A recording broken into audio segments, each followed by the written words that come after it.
Welcome to the glorious African dawn. And now we heard a rumor that they're mating leopards in this area, so we're going to do our best to find them. Welcome to Safari Live. Ready.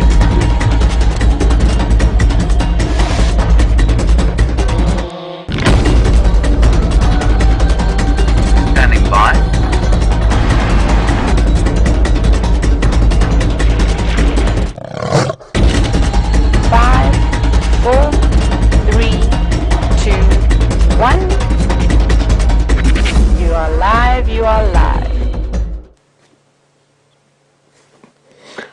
Welcome to the pre-dawn gloriousness of the African bush. And we're sitting right down in front of Djuma camp. My name is Brent and I have the incredible VM on camera. Now, I did see before I came out that there were some screenshots of looked to be mating leopards on the Djuma dam camp. Guys, help me help you find the leopards. So can you let me know which way the leopards went? I'm going to keep moving, checking for tracks. I would much appreciate it if you could give me a direction. What I'm going to do is I'm going to go in front of the dam cam, so you can tell me from where I'm facing which direction they went. Remember, this is a live African safari, so send in your questions through to the hashtag Safari Live on Twitter, or use the email address questions@wildearth.tv. Where in the world have the mating leopards gone? Okay, so if I'm directly in front of the damn camera now, here I am, we'll park right in the light. Now, did the leopards go north, which is to my right, or did they go south to my left, or did they go west behind them, or east behind the cam? So let me know. I did see the screenshot, so there should be tracks around here somewhere. I'm going to check if they went up towards final control first.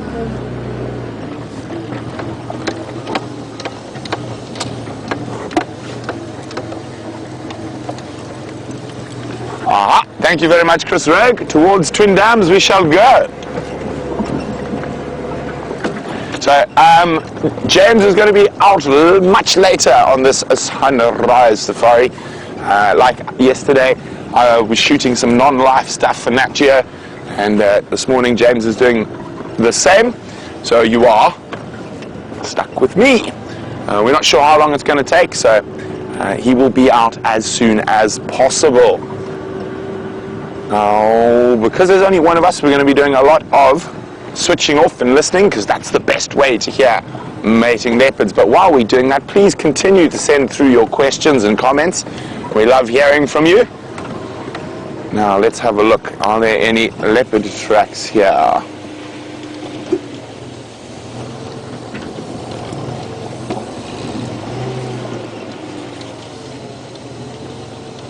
I can see Brian Joubert's footprints from walk.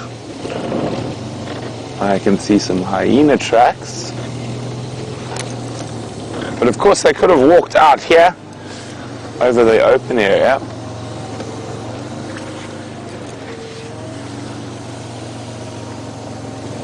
So just so far, oh wait.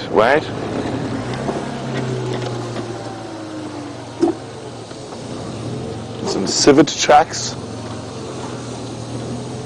Now of course the leopards don't have to walk on the road. It'd be quite nice if they did.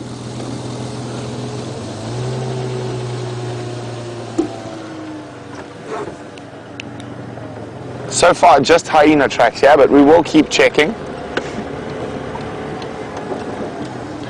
So what I'm going to do, I'm going to head down towards the next road junction, and then we're going to switch off and listen again.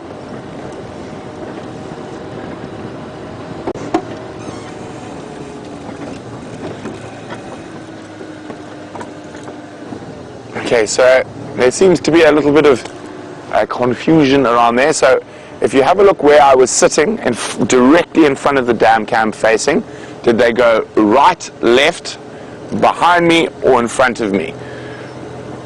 So far we've got northeast and south, which of course are very different directions.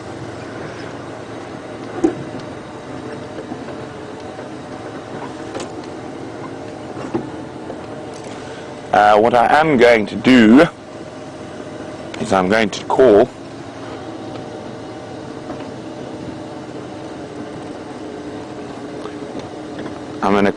quickly the non-alive guys, Connor. And since they're shooting and they're not moving, they might get audio on those leopards while we're driving.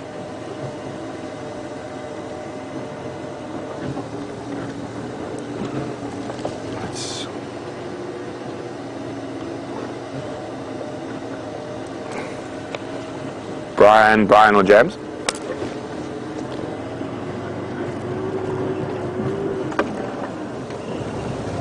Well, maybe Final Control can get a message through to them while we keep moving. If I don't find any tracks here, I'm going to loop and head through to the north.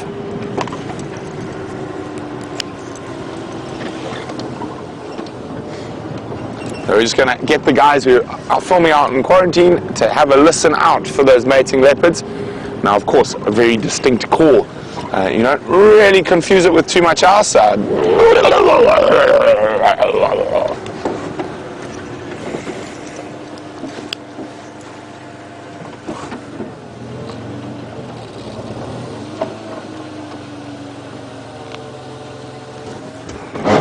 Okay, so just hyenas so far.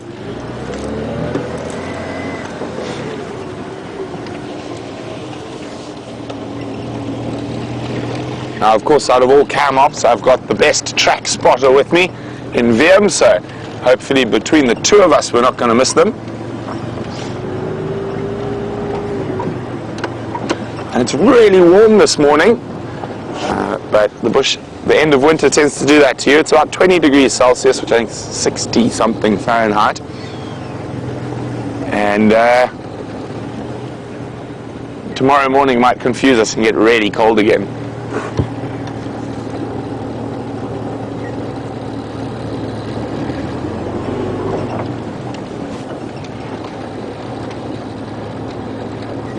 Okay, so Linda says there were 3 different leopards on the dam cam, and it sounds like Tingana and Shadow went left and Karula went right. Okay, so we've got decisions to make. VM, we go for the mating pair. We're going for the mating pair. Okay, so what we're going to do is we're going to head around towards Gallagher shortcut and down towards the Gallagher pan.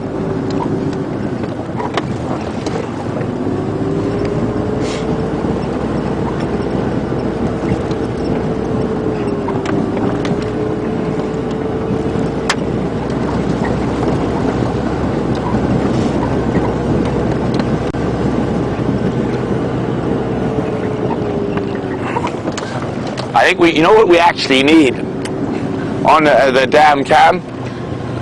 Maybe we should go do that today. Then we draw a little north, take a pen, and we draw a little north, south, east, west on it. Maybe that'll make life a little bit easier for everyone.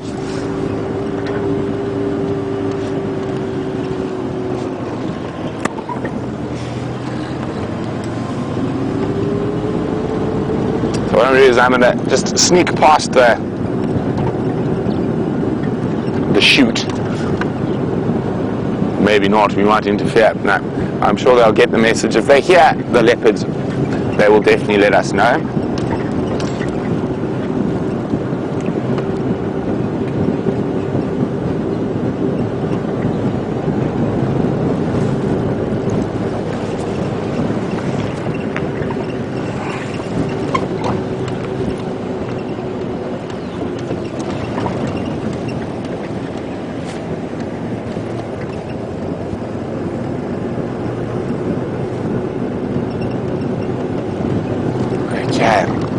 So what we do is we're going to head to the Gallagher pad, and then we're going to switch off and listen.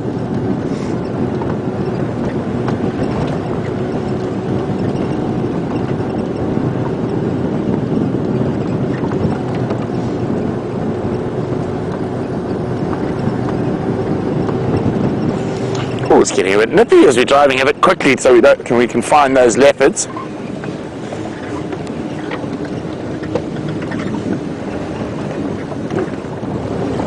See if anyone's out to give us a hand. Good morning, mobile stations.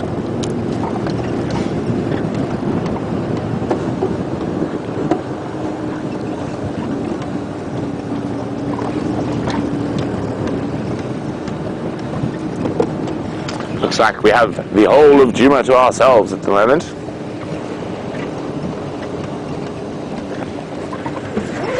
What do they say? The early bird catches the worm, and we're the earliest bird.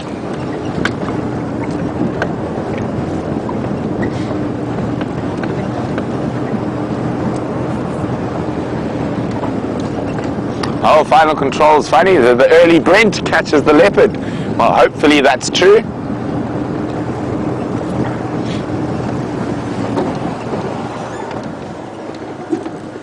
Okay, now we're going to slow down again. Start checking carefully for tracks. Fortunately, it's getting light quickly, which will make seeing tracks a little bit easier. Won't have to use my torch so much.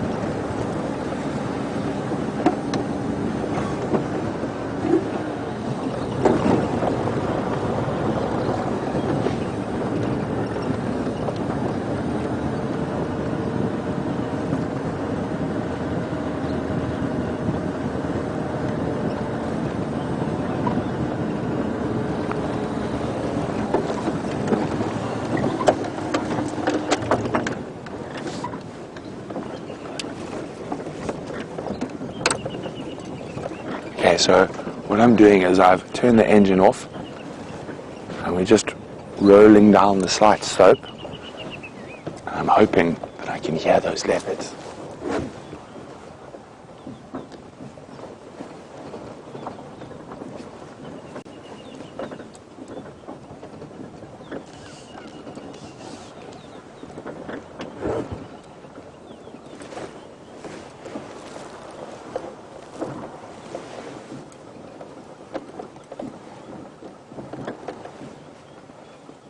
So your ears are vitally important when it comes to finding animals. I think I probably find far more big cats using my ears than I do my eyes or tracking for that matter. It's not only their calls and the sounds they make while mating, it's all the other different noises that the other animals make when they see them.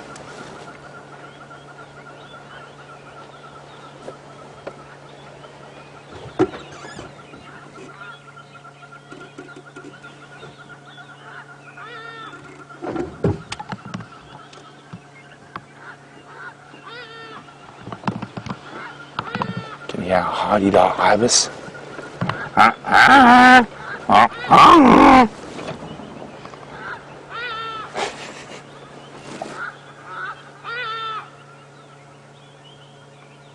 Lots of hornbills calling.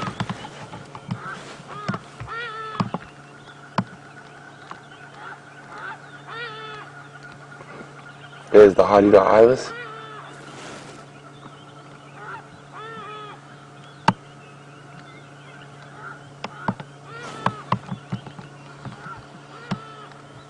Hardy-da, I'm trying to listen.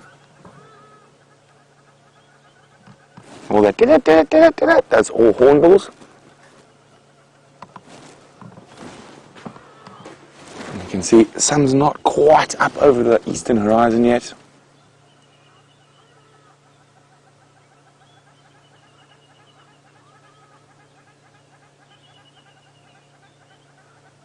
Okay, let's move on to our next listening post. While we do that, let's get your grey matter churning with a nice little quiz. And since we're looking for mating leopards, let's see, it's a nice easy one, gets you easily into the morning, and it's what is the gestation period of a leopard? You know the answers, questions at wildearth.tv or hashtag Safari Live on Twitter. Now Alice in Ohio is asking, is there an update on Shadow's cub? Alice, I haven't had a good look at those screenshots from the dam cam yet, but if it is Shadow, I'm afraid that means that cub has expired if she is mating again. Now, the other female who's been mating quite frequently over the last little while is Shaluva 2005 from the north. But if it is Shadow, I'm afraid that probably means that little cub has died and she is trying to produce some more now.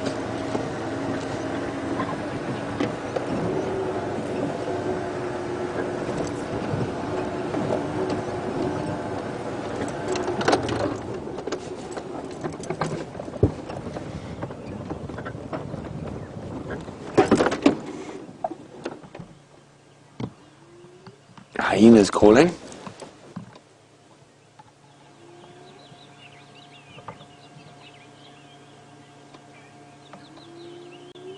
Can you hear them, Vim? Just quite far in the distance. Sounds like inside Buffle's Hook.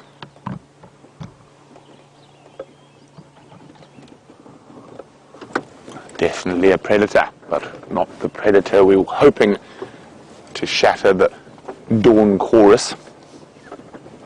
And the sound of leopards mating will literally shatter any sense of peace and wonder we have around us.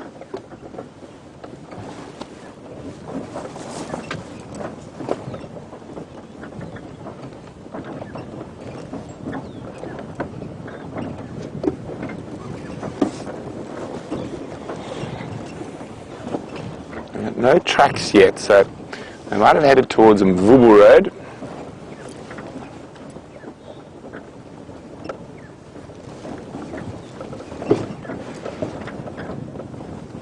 Now it's really important in these situations to use any little downhill that we can have the car off.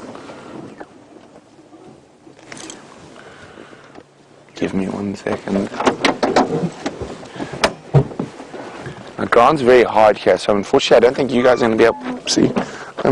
It's not letting me get out the car. I'm the best at getting wires tangled of all presenters. It seems to be an art that I've perfected.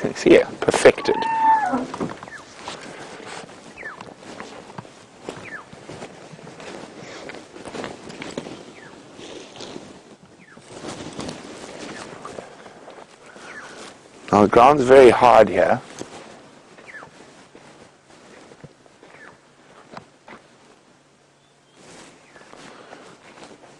I think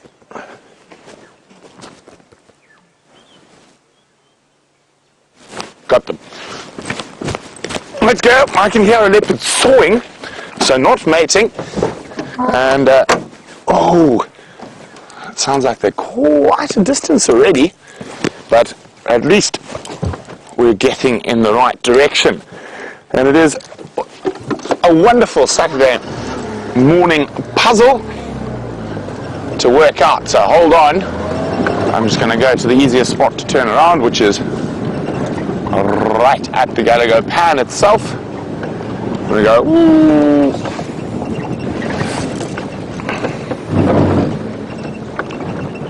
Round and round the mulberry bush. Of course, in our case, it's a guarri bush.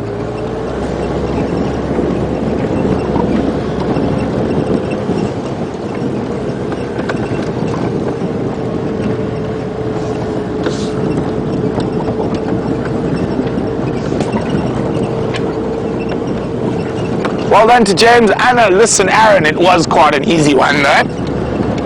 Leopard's gestation period is 90 to 110 days.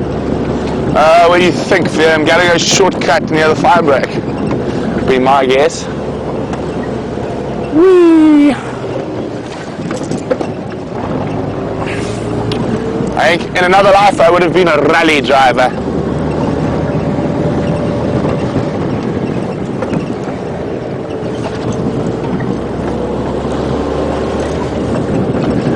See that drift? Done with expert skill. And we're going to drift again. Whee!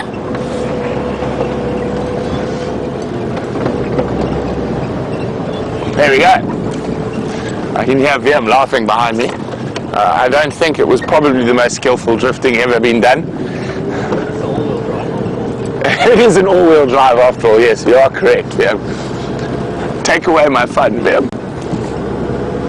So I would have guessed that leopard was in this direction.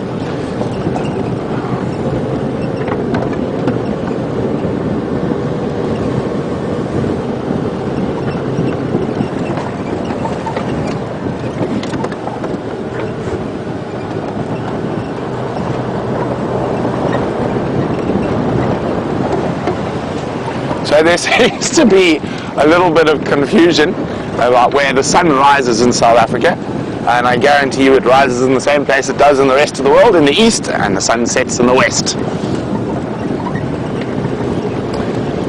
The only thing that's really different down here is the fact that don't have too many buildings in the way when it rises. And it's about to rise again, but I just want to get a little bit further down this road to listen again, and then we can have a look at the beautiful sunrise.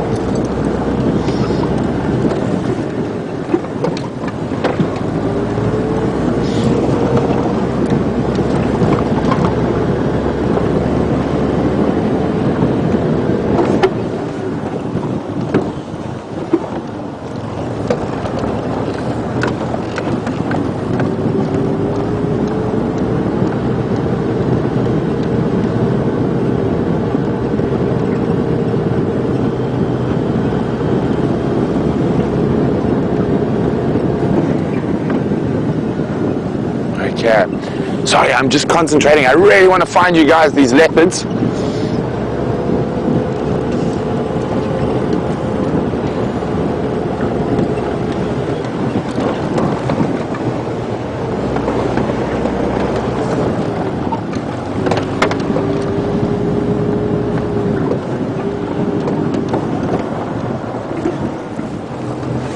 There we go. We can actually just make out the sun now. It's popped its large ball across, just peeping up above the eastern horizon.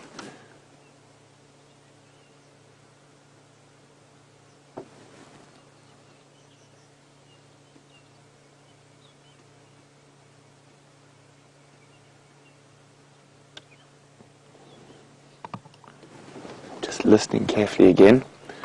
I'm going to carry on, but very slowly. This is the area where that sawing sounded like it came from. I think it could be a bit further to our west towards Albury's Road. But often the rule with tracking is make sure it's not, or sort of block off an area, make sure and then move on. So far no tracks, but I think those tracks we were looking at when we heard were of those leopard on the hard ground, and they were heading directly west.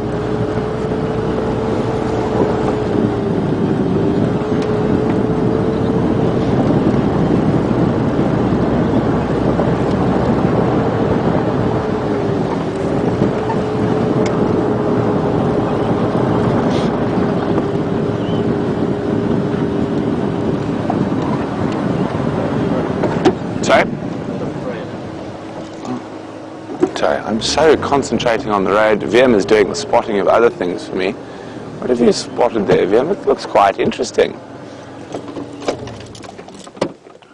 A tawny eagle. Not a Wahlberg's, a tawny.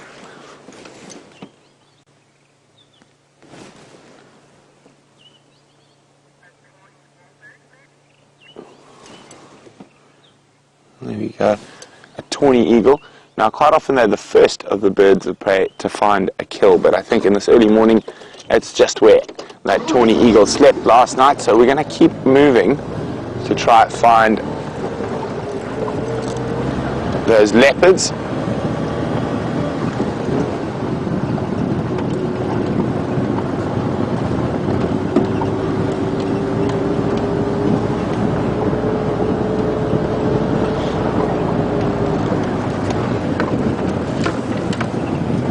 One really great thing about the dry season and this drought that we're having is that our visibility is incredible.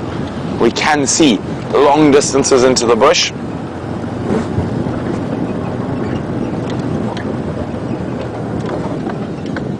There's a little duiker. Just take a chance to listen again. Look at that. Here he is. Little female. Oh.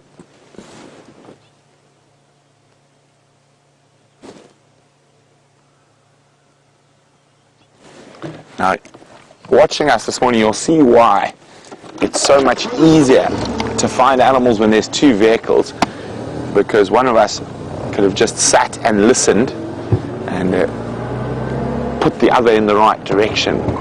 But I have confidence in Wiem and my abilities. I have confidence. Oh, my English has gone out the window this morning.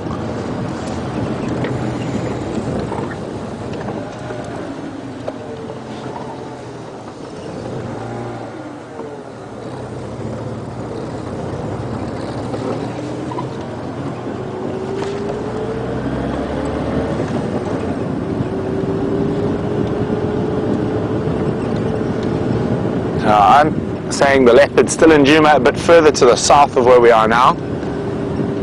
But with only hearing that one saw, it's difficult to gauge which direction they're heading.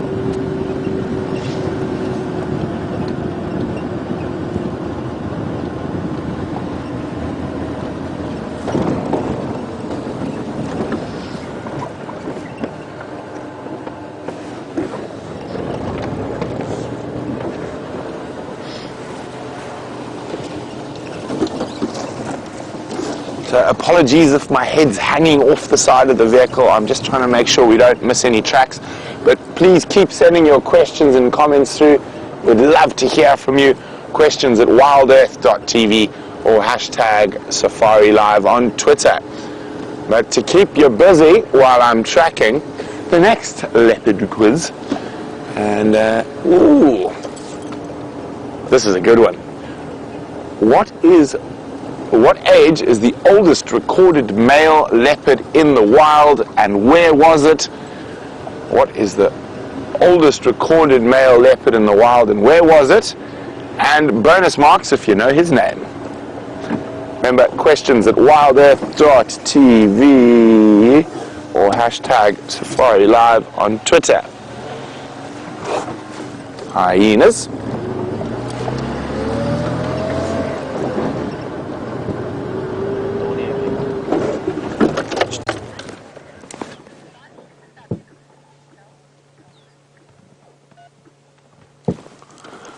Thought I heard something there. And Vim spotted the same tawny eagle from a different road.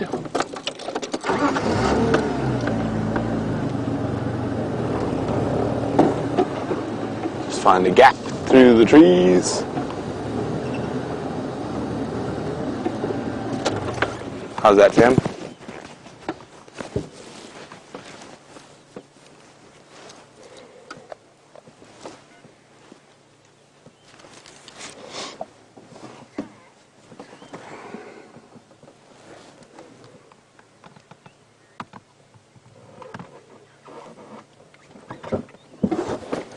A very huge Safari Live welcome to Carol in Calgary.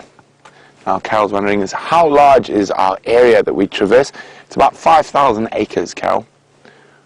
But it is part of an 8.5 million acre unfenced wilderness that's called the Greater Limpopo Transfrontier Park that covers 3 countries.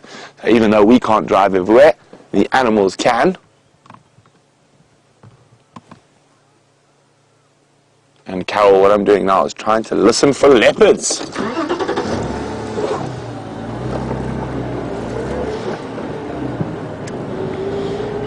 I think Tingana might have been sneaky and come back towards Vuyatela access. He likes to march that area.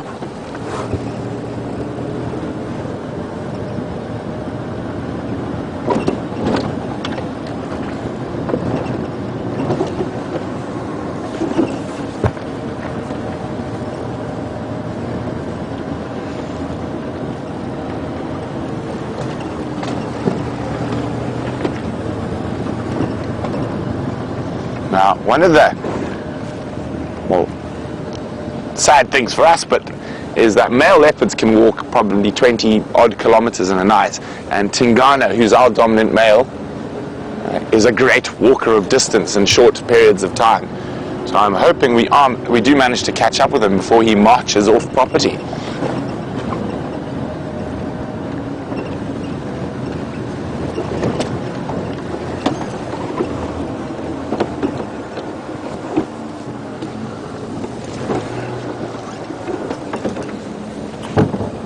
Hi, Wendy. Wendy says, when leopards are mating, will they hunt together during that time? Not necessarily, Wendy. Remember, leopards are not cooperative hunters, but if one makes an opportunistic kill while they're together, they will sometimes both feed of it. Normally, it's the male who takes the most of it.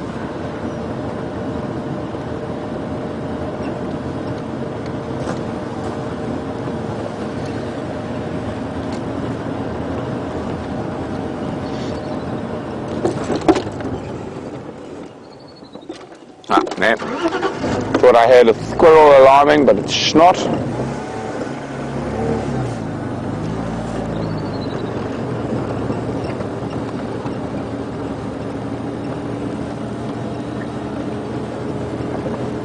Now remember, lots of the other little creatures can lead you to the presence of leopards and lions, squirrels, little testiculars, birds, impala, kudu. So far, no tracks.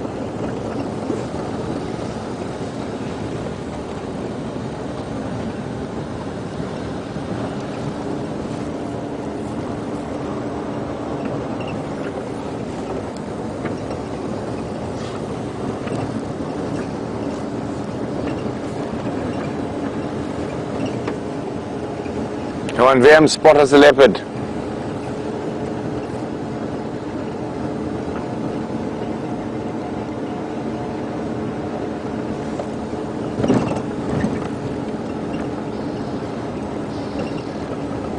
Good place to look, top of termite mounds. This time of the day, they're probably going to be on the move.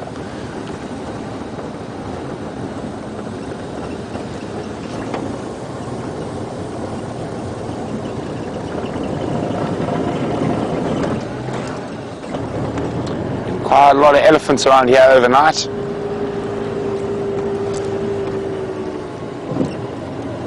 Tracks are all over the place.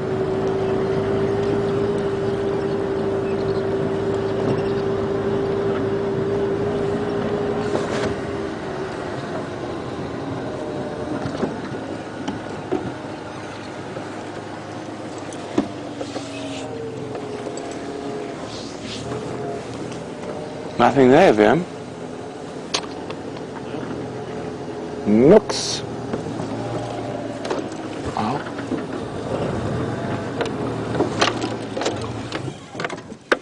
Just going to have a quick look down the road here. Sometimes it's not sometimes, it's always better to have a look on foot, foot tracks. You tend to see them a little bit more easily. And also gives my ears a chance to work away from the vehicle, because all the equipment that's sending you this wonderful picture does make a hum that does affect my hearing a little bit.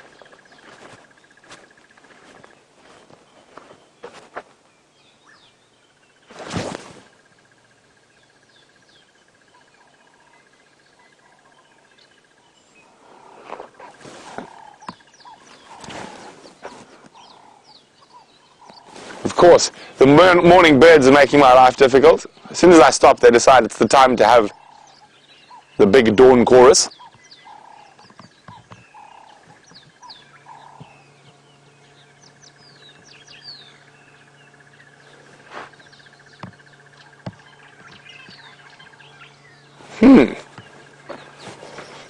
Now the conundrum continues.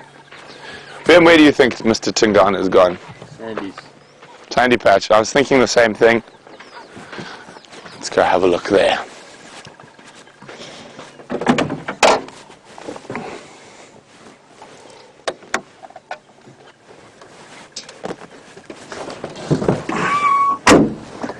If not, we're going to go do it the hard way. Go back, find some tracks and work from there. Oh, maybe cut across to Zoe's, but let's check from this side first and then work our way back. Well, positive note, he hasn't gone north, which means he's still on Djuma somewhere. As I said, we're the only car out at the moment.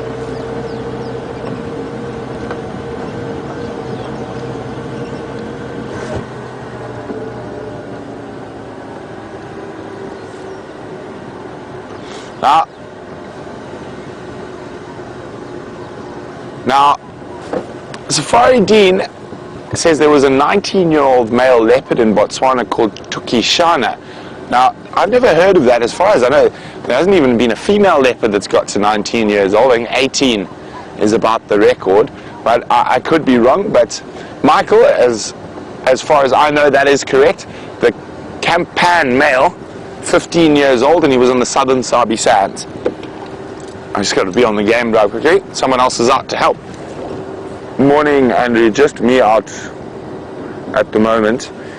There was a mating pair of leopard on the Djuma Dam camp at about 5, but I haven't had any luck. I haven't heard them yet. But I'm checking now towards Vuetela access towards Sandy Patch. I did hear sawing in this area about 20 minutes ago.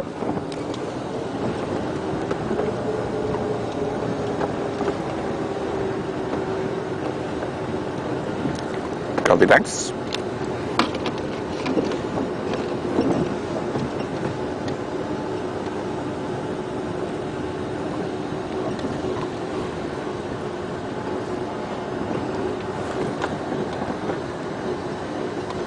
Always fun trying to figure out where all the creatures have gone.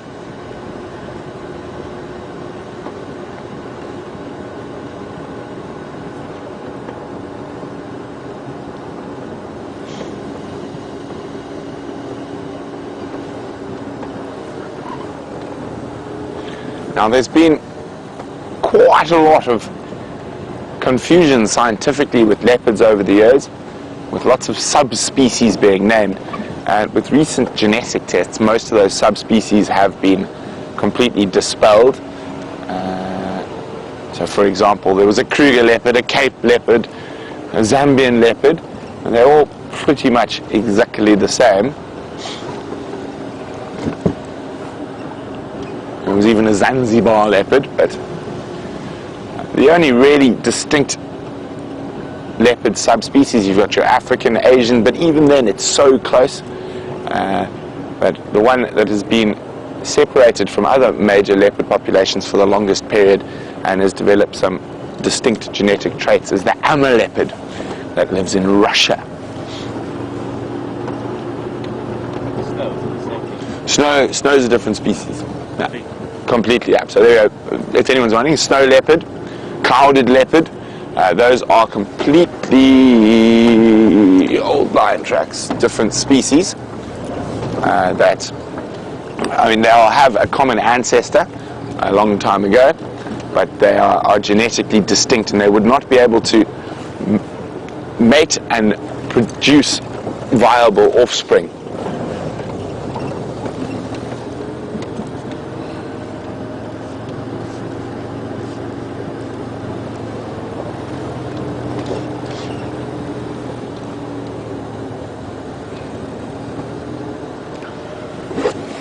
Morning to Little Garage Studio. Little Garage Studio is wondering, how long do leopards mate for? We're not expecting them to be done so soon. No, not at all. Normally they mate for 4 or 5 days, and they mate every 15 minutes on average. So hopefully, well, we don't know when they might have started mating. What I'm going to do is I'm heading up towards the northwestern corner of Djuma. That's a bit of high ground. I'll speak to the guys in the west, see if they know anything about that. Actually, let me just, while I'm thinking, fix my seat.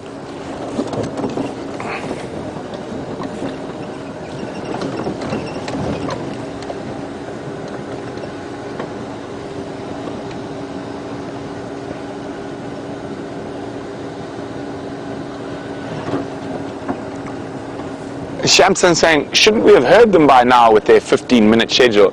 Yes, but unfortunately I'm driving, so there's a car making a noise, and I've got this in my ear, so my hearing is good, but it's not as great as it could be.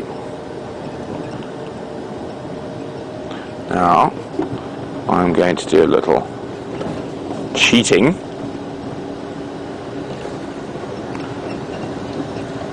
Still no track, so I think they might have changed direction, which with mating leopards is not unusual at all, and I think they might have gone maybe further to the south.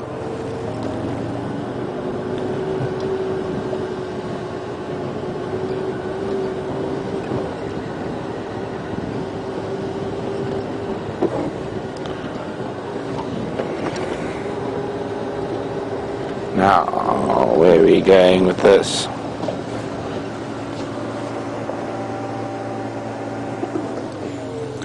No tracks whatsoever, VMP.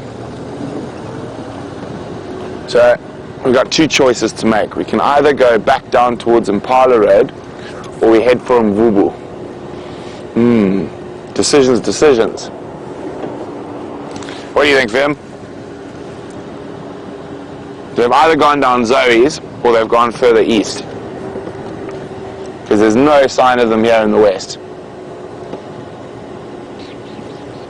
Decision time. Conferring with my cameraman at the moment. I didn't hear them, so I don't know what direction. Yeah.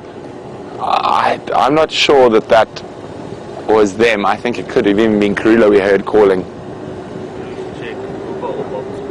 Yeah, I think we're going to get onto our northern boundary. We're going to check back towards the east and then onto Mvubu Road, and then, only then, if we get nothing, we'll head to the south.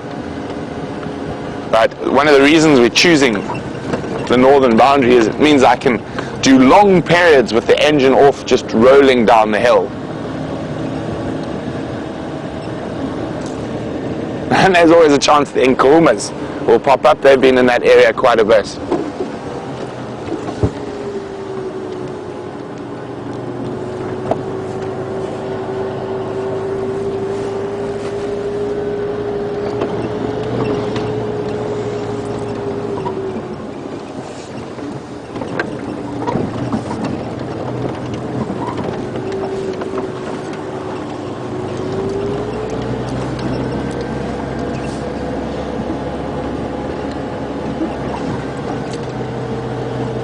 Sorry, just on the game drive radio for a second.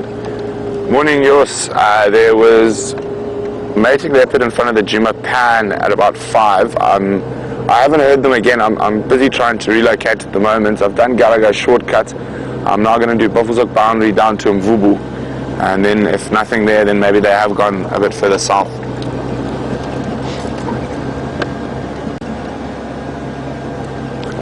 Mating leopards.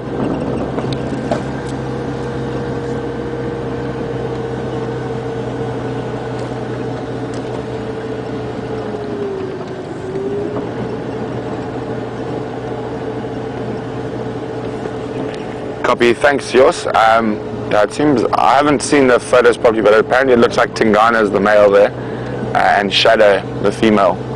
But we'll only be able to tell when we find them.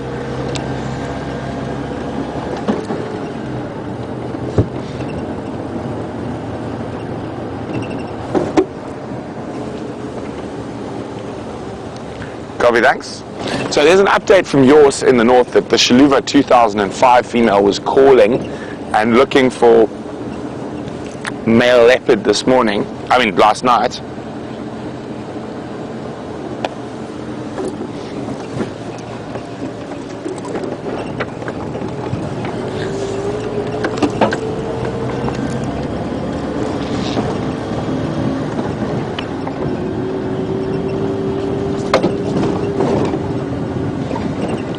Okay, so this big road here is the northern edge of our Traverse area.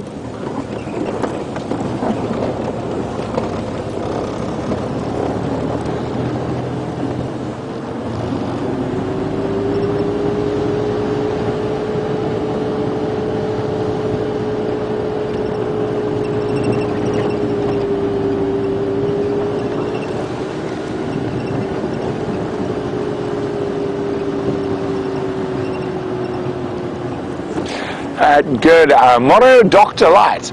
Dr. Light would like to know who runs faster, Usain Bolt or a male leopard? Well, a male leopard's about double Usain Bolt's speed. Usain Bolt is a slow coach compared to a male leopard. A male leopard gets just over 90 kilometers an hour, so about 24 meters per second. Okay, so we're hoping not to find any tracks crossing here, but we are hoping to hear them. So we've got a nice long straight run, and too much talking on the game drive channel. Here's that now. Turn that down. Trying to use our ears to find animals.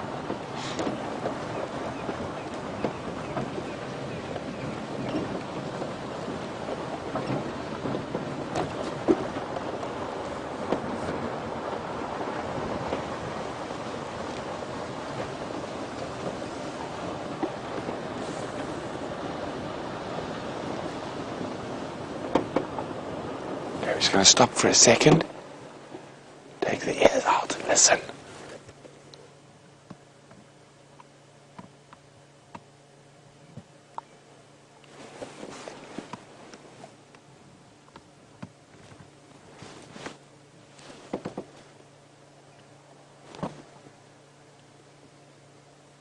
Come on, guys, give us just a peep.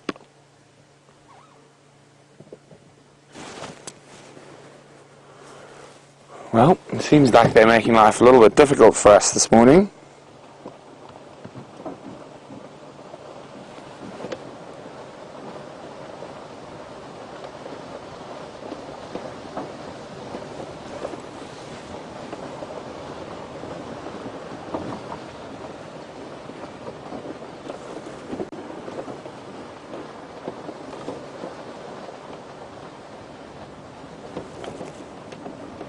Some impala. So, if the leopards had come this way, the impala would be shouting.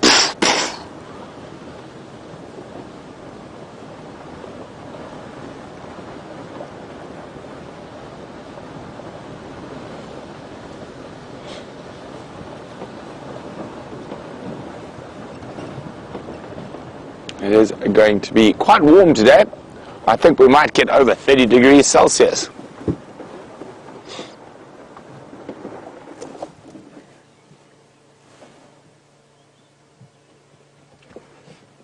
Yeah, it's a male impala. Looking very relaxed.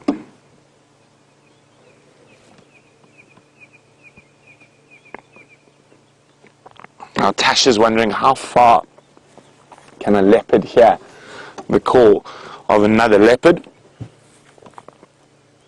Well, Tasha, it's difficult to say, but I'd probably say well over 10 kilometers. They're not quite as deep as lions, so the sound doesn't resonate as far.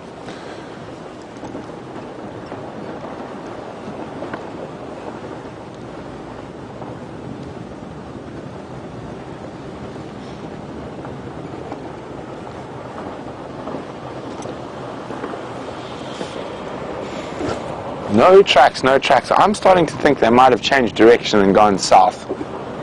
But let's check Mvubu Road first.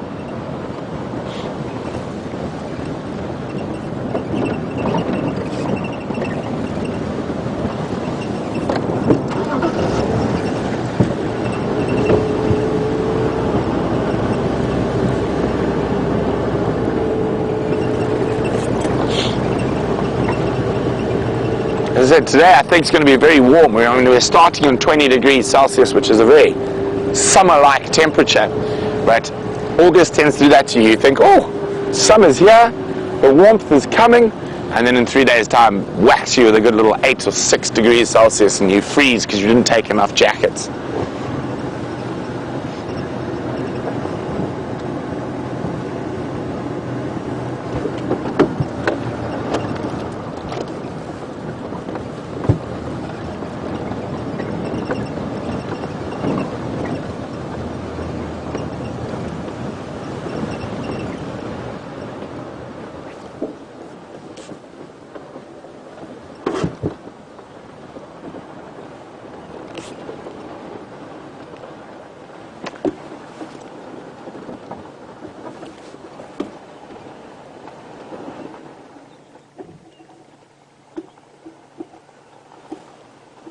Now, Andrew is wondering who mates more often, leopards or lions. Let's see, thought I spotted something. I did. Very cute little guy. Let me just try and get into position.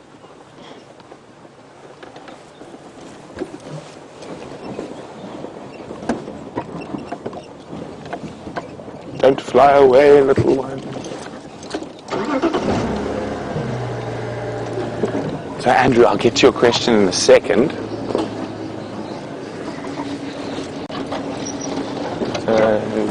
So, on the closest branch of that weeping wattle to us, about halfway up the tree. Okay.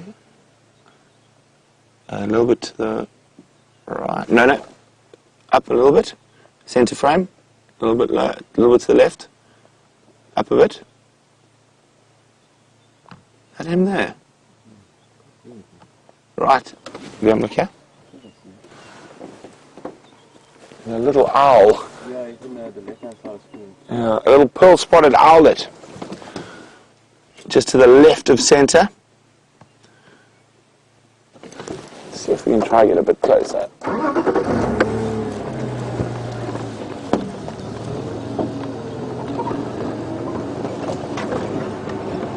Now these owls have a very cool feature. Oh, there's two of them. He's turned around to look at us now. There should be a gap coming.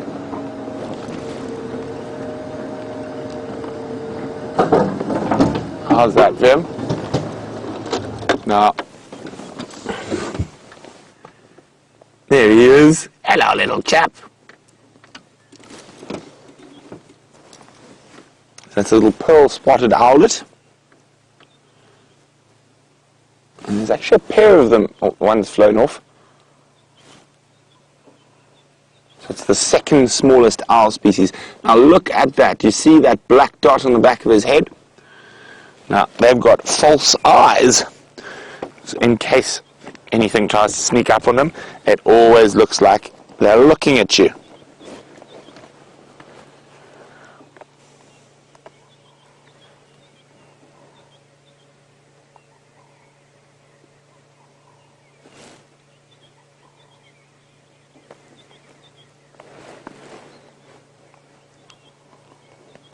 I'm also just using this opportunity while we can look at the owl to listen again.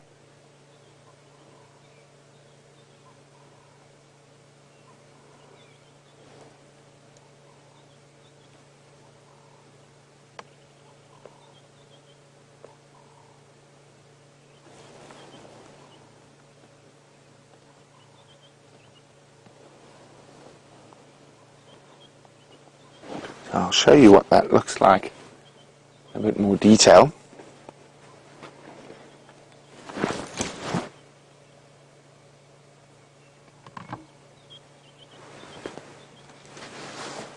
So unfortunately on this camera, this is as much as we can zoom.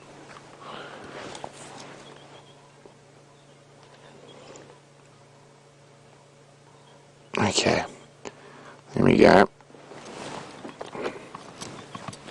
So here we go, that's what the back of the head looks like, the false eyes.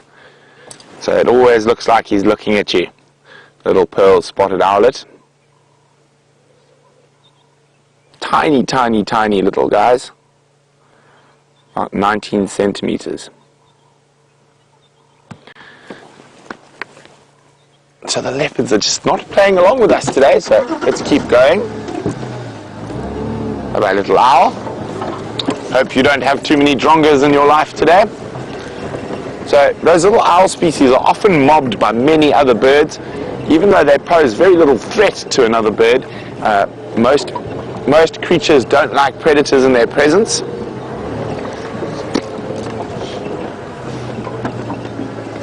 What's that, Vim? Hyena.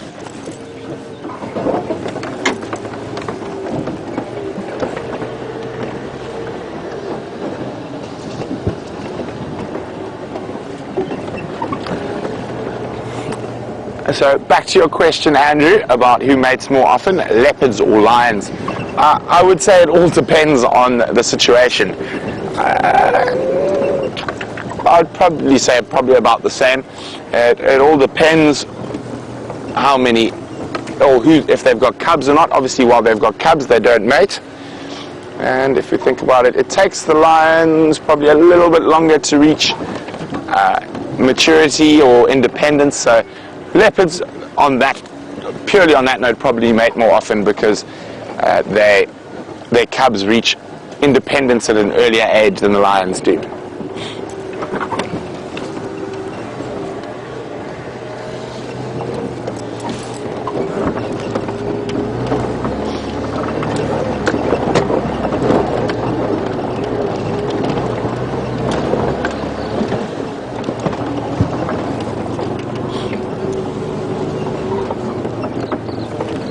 Okay, so we're on Mvubu Road.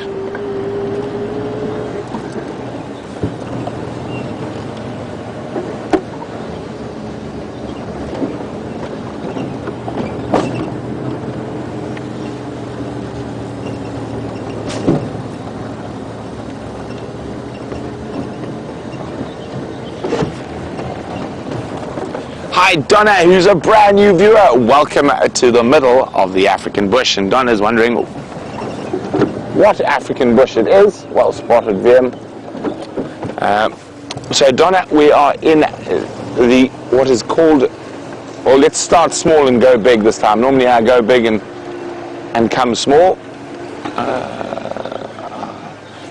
Female kudu hiding in the thicket there. So Donna, we are in, at the moment, we are on Djuma Private Game Reserve, which is part of the Sabi Sands Private Game Reserve, which is on the western border of the Kruger National Park. There is no fence, and so we've got the massive Kruger National Park to our east. We've got the Manyaleti Game Reserve to our north, and we go a little bit bigger. All of those reserves are part of the Greater Limpopo Transfrontier Park, which is 8.5 million acres. It's made up of 3 countries, South Africa being the largest, and then Zimbabwe, Mozambique. And in terms of, we are in the country South Africa, we are in the northeastern part of South Africa. In our province or state is called Mpumalanga, which means where the sun comes up, because we're in the east. So there we go, Donna, I hope that helps explain where we are in the world.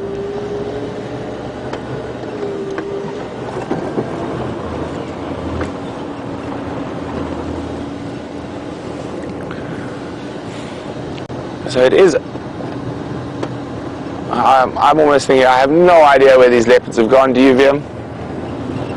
They're giving us the run around. I also think we heard a different leopard calling to the mating pair. And that was way down to the south, west.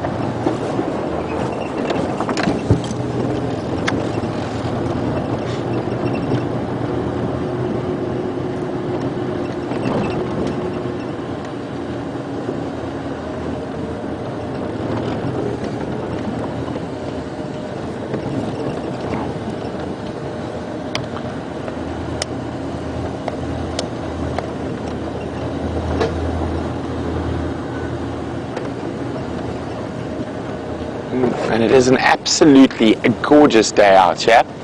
It's a late winter's morning. It's going to be quite hot. I think we'll probably get over 30 degrees Celsius during the day today.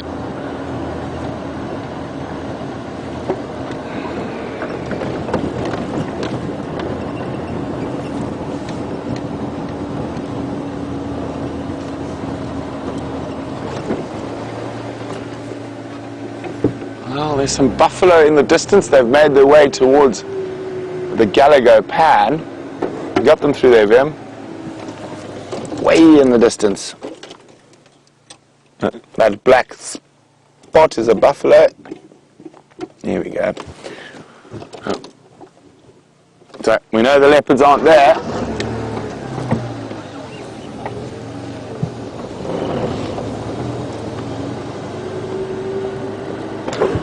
I haven't heard anything from the guys filming on quarantine, so I wonder where the leopards could have gone. They could have moved far enough away that we can't hear anything anymore.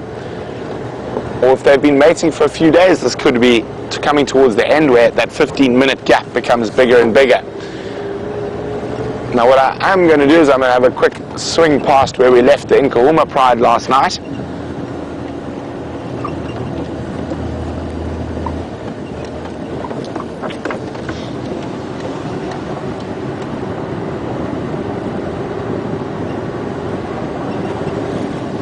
Well, Ali was hoping we might go have a quick look. Well, with only one vehicle out on the whole of Djuma, it's going to be very difficult for me to try find those leopards without some support. Hopefully James will be up and running shortly. The lions, a little bit easier to track when there's a...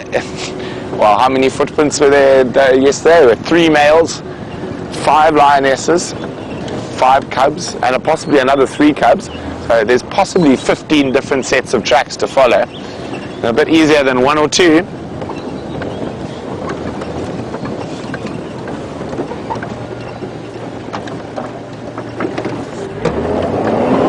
So, thank goodness, our spies on quarantine have come through. I'm not going to say the message that was sent to us, but The mating leopards did do what we thought they might have done. We were still debating that they went south, and so they went the opposite direction to all the directions we've looked.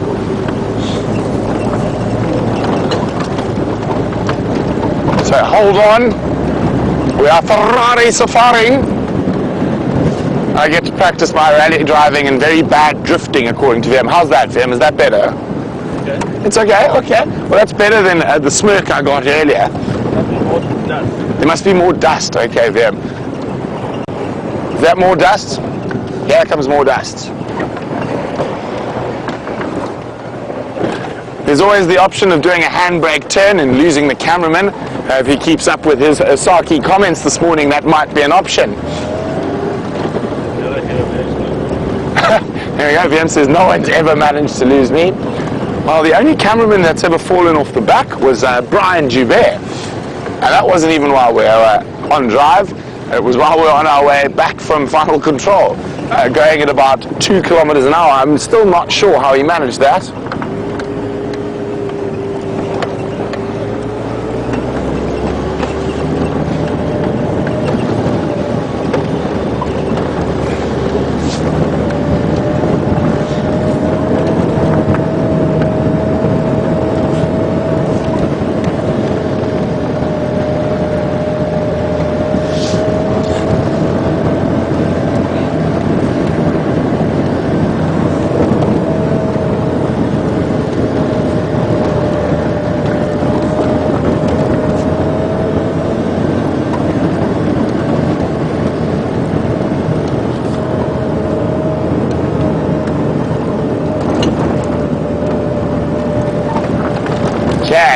Sarah in Washington is wondering what's my favorite fun fact about leopards. I'm just trying to see if I can get a direction from James.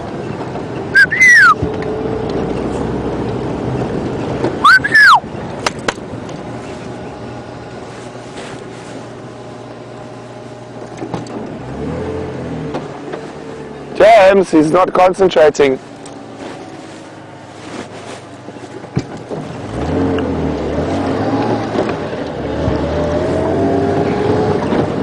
Yeah, just getting a direction from James where we should go looking, since they're the ones who heard it.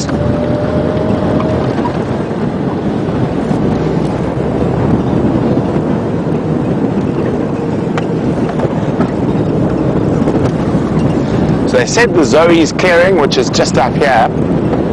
So that is to the southwest of where they were on Djuma Pan.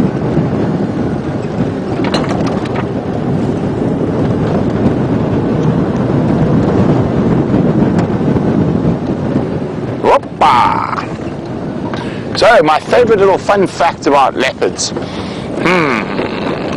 not going to do any of the obvious ones, but probably my favorite fun fact about leopards, has got a couple, is that the size of the leopard is completely dependent on the food availability.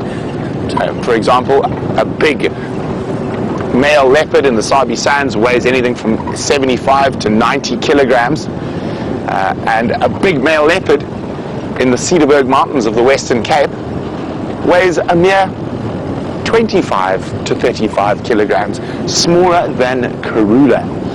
Isn't that incredible? Now, the leopards here eat impala and kudu and steenbok and duiker. The leopards there eat insects and birds, and very seldom a grijsbok.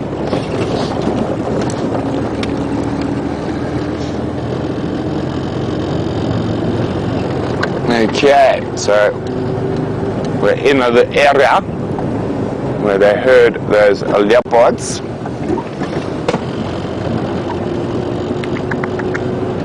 Please be waiting out in the open clearing for us. Make it easy for us to find you.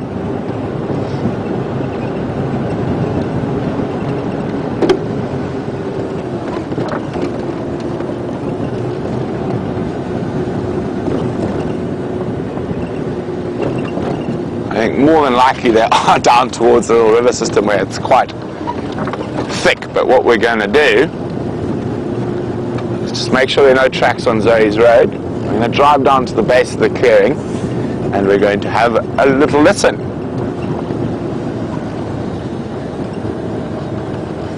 So I'd say we're probably about how long since we heard from from Final Control?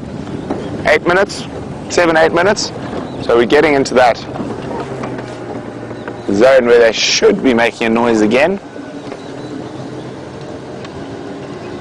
So 5 minutes ago, so we got about 10 minutes to go. Hopefully they're feeling very amorous and vigorous this morning and they get going a bit longer, a bit earlier.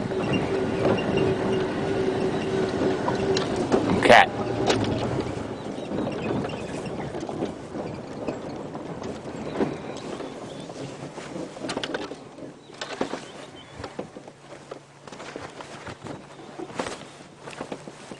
So Zanani is saying that Tingana didn't seem too interested in mating with Shadow last night. Seemed to ignore her advances. Now, that's not uncommon. Now, the female leopards are the instigators when it comes to leopard mating, and they sometimes literally just annoy the males till they actually mate. So I'm just going to have a quick squiz into these little gullies here from a bit higher.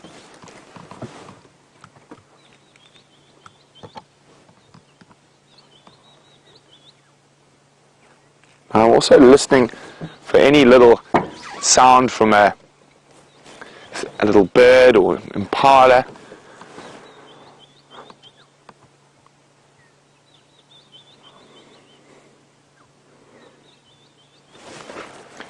Come on, leopards.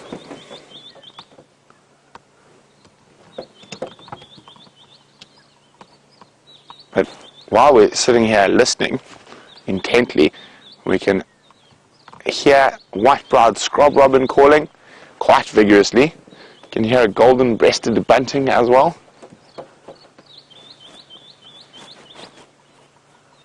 One of the larger woodpecker species, tuk tuk tuk tuk tuk tuk, either a Bennett's a bearded or a golden-tailed. And next to us we've got a scotia that is retired. So this is a weeping boerbean. And unusual because they're not really fed on by elephants.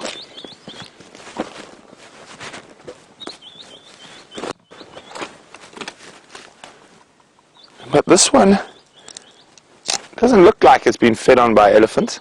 Maybe just old. Sometimes they get waterlogged during a very wet period.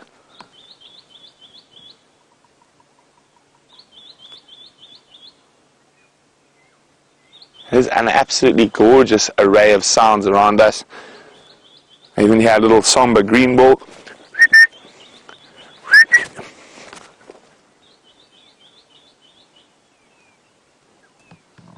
Message from James. It sounds like the thinnest figure between quarantine and... So in here. Well, when we're in the right spot to listen. But, so that's what James thinks they're in here somewhere. So let's go down. There's an old sightings road where we had the Nkahuma Pride not so long ago. It takes us there.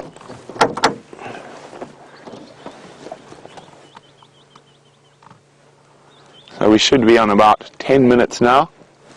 So we don't want to be moving around with the engine on too much at this very moment to find those leopards.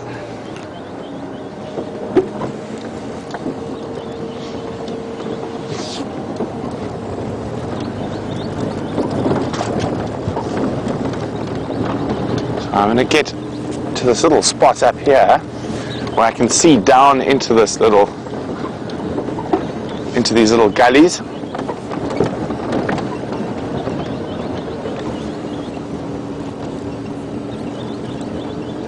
Ooh! Very cool bird. I'm going to see if we can get a view of it from the other side there. It's on the move.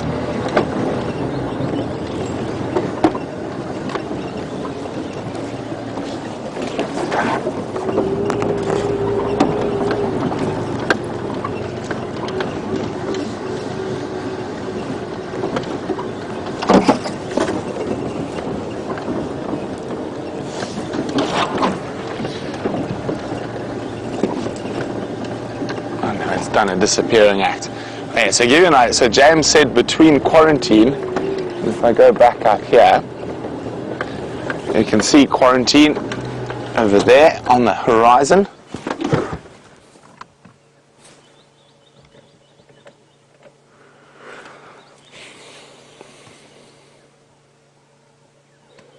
Probably a couple of minutes before the next bout of mating.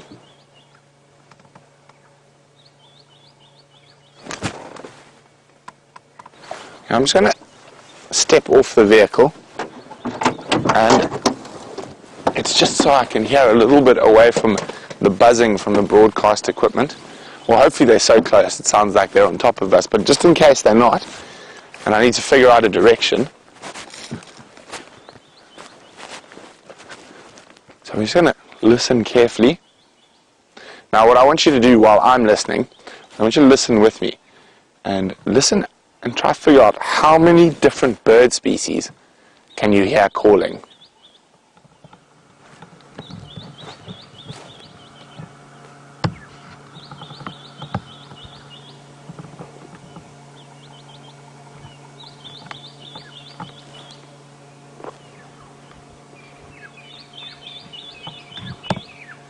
Well, when you've got your bird species, send them through. How many different species do you think you could hear?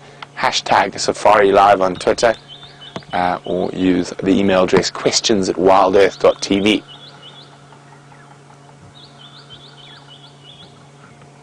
I've got quite a few already, but it's not the call we're waiting for. We're waiting for the call of the mating leopard.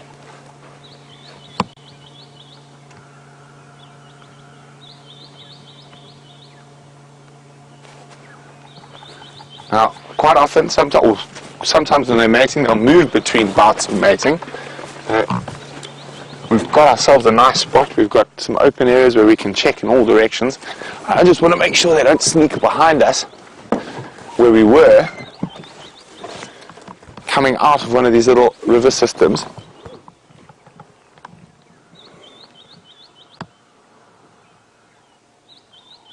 But this is what happens when we're live in the African bush. We can't control when or where the animals are going to appear, so sometimes it does take us a little bit longer to find them.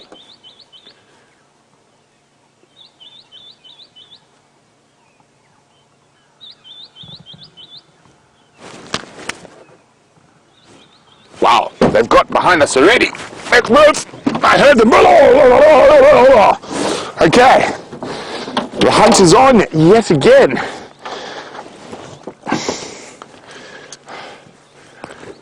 Jeepers, how did they get there?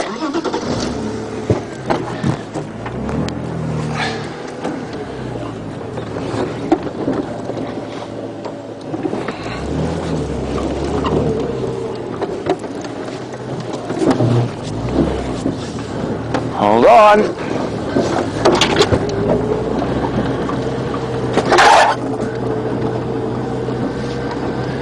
Hi, Addie. Addie is wondering, what is my favorite part about doing safaris? Well, Addie, it's being out in the African bush every day. The African bush has a much sort of calming effect on me. Not that I'm a very calm person, but put me in a big city and I become thoroughly unpleasant. It's okay for a few days, but anything longer than that, I just love being out here. I love the birds, the bugs, all the big cats, all the little scrub hares. I just really, really love the African bush and everything about it.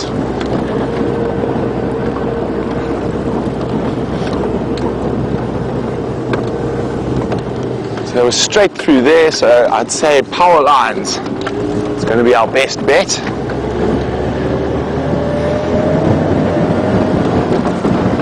Okay, have you guys keeping a clock? How's that? That was almost exactly 15 minutes. So keep a clock from when I made a jump to get into the car, and hopefully we'll actually find them before we have to listen again.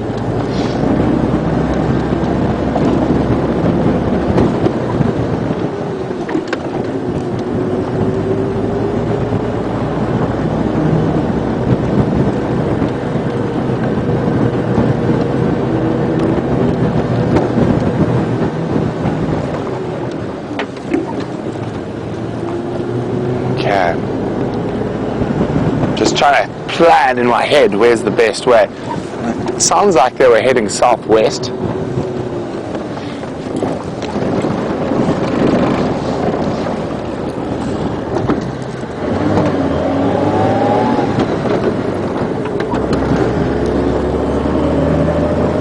Quite often after that mating, they'll roll onto her back and then they'll walk a little bit. So we want to try and be as close as possible just after the mating.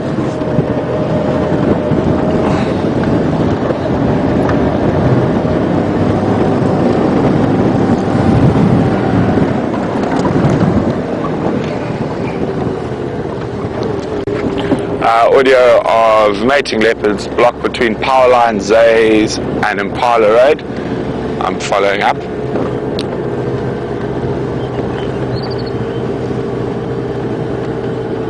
Okay, we were there, so anywhere around here is good. Yes, I'm the only vehicle on the whole of Djuma.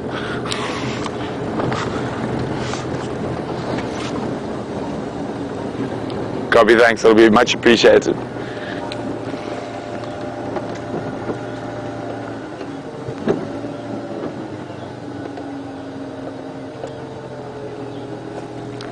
Copy, if you do Zoe's around to the Balanites tree and then up onto Impala, I'm checking the power lines at the moment, but they were somewhere in that block, but it sounds like general movement is west.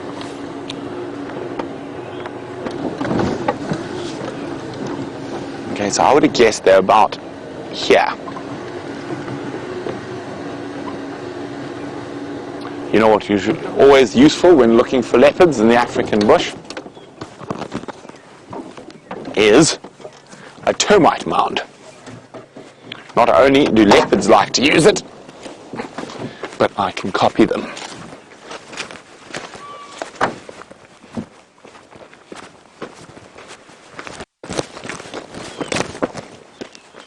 This is a really nice high one. Let's see if I can get my balance correct. Oh, oh. Should have been in the Olympics. I can see a diker.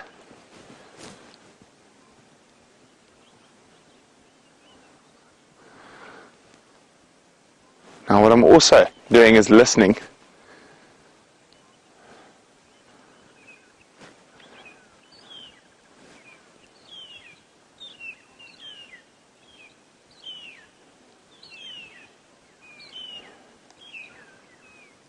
I'm hoping to just catch that golden glow of a leopard moving through the woodland.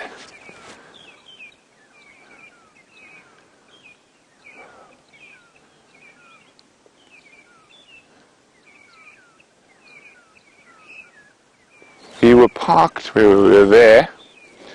Sound was directly behind us. Okay, time to descend. Let's see if my descent was as elegant as my ascent.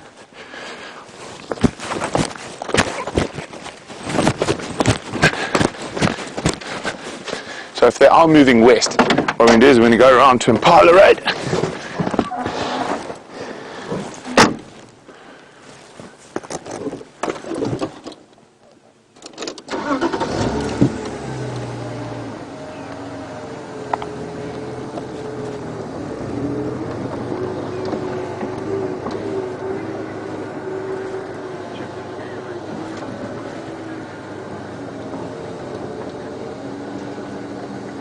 Now Ali is saying, do termites bite?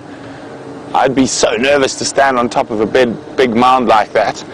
Well, Ali, indeed they do. But that mound I was standing on is a dormant mound.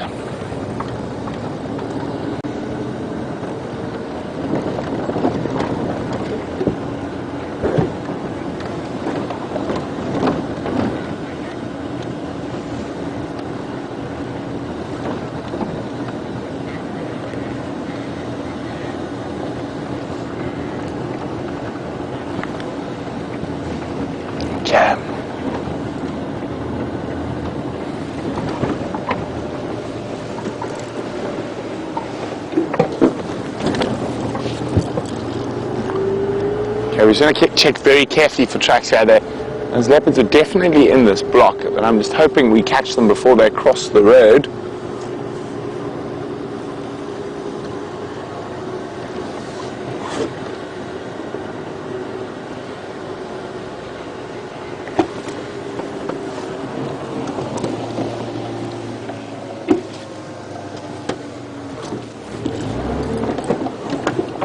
Okay, just hyena tracks.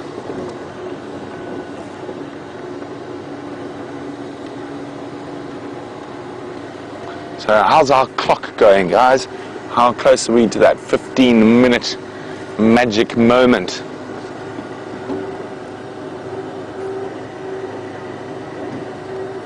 So we're about 8 minutes out, so we're just going to keep checking through these open areas. Then I want to come back to this exact spot when we're closer to that time to listen again.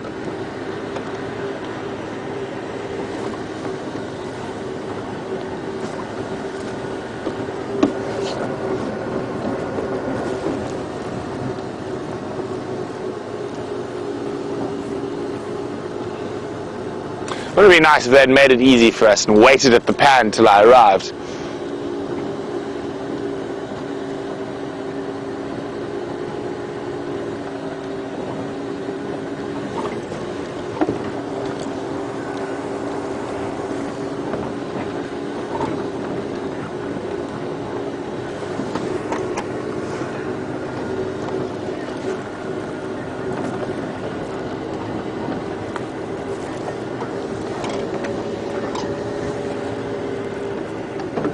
So well done, everyone. So we got 5, 10 and 6, I think, with the different bird calls you could hear.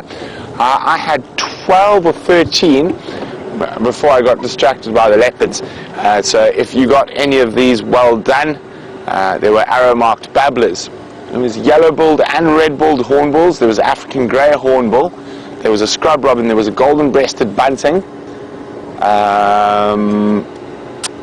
There was a blue shrike. White-browed scrub robin. I think I might have said that. Did I say that already, Vim? White-browed scrub robin, crested franklin, Natal franklin. So there's 10. I thought I had 12 or 13. Ah, yes, I heard some rattling cisticulars, 11, and blue waxbills, 12.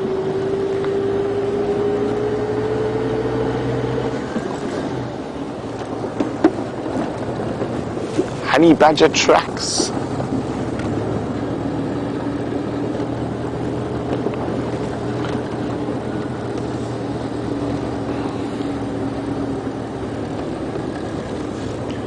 Come on, leopards. Stop torturing us, please.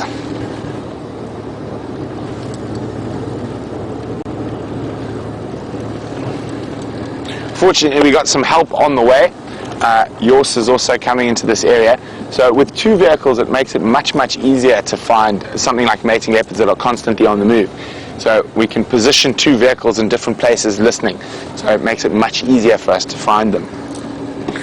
And hopefully Commander Bond will be out and about shortly.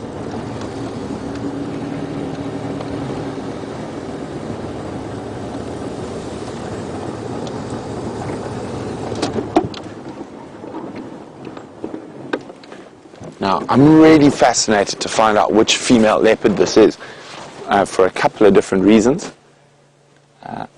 I'm sort of sneakily, secretly hoping it's Shaluva 2005 from the north, because I've never seen her before. But if it is Shadow, it's very interesting because it tells a bit of a story of the dynamics at the moment. There's been a lot of pressure put on Shadow by Salahesh, and there's also been a lot of young female leopards wandering around that come from that same Salahesh dynasty, and they seem to be running out of space in that area. So we saw that, what was her name, in Chila, the tail, and there's a couple of these young females looking for territory. And also with Salahesh is youngster Tiani, coming just over a year now. She's going to be independent shortly. So you've got this mass leopard push into what was traditionally Shadow's territory. Now, she could have lost those cubs to a female leopard, she could have lost to a hyena, but if she is mating, it's almost 100% that she has lost that single female cub, which is a pity, because I thought that cub was very pretty. But one must remember that 70% of all little leopards born out here in the African bush don't make it to a year old. So I'm just going to take my jacket off. It's getting quite warm.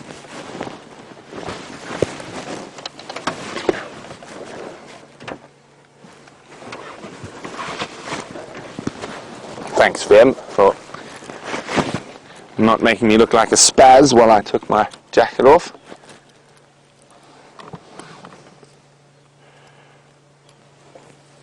So that's the area where we're hoping the leopards are going to pop out, and the last audio was from there. And we should be getting relatively close to the next calling time. So while we wait, please send me your questions at wildearth.tv, or use the hashtag Safari Live on Twitter.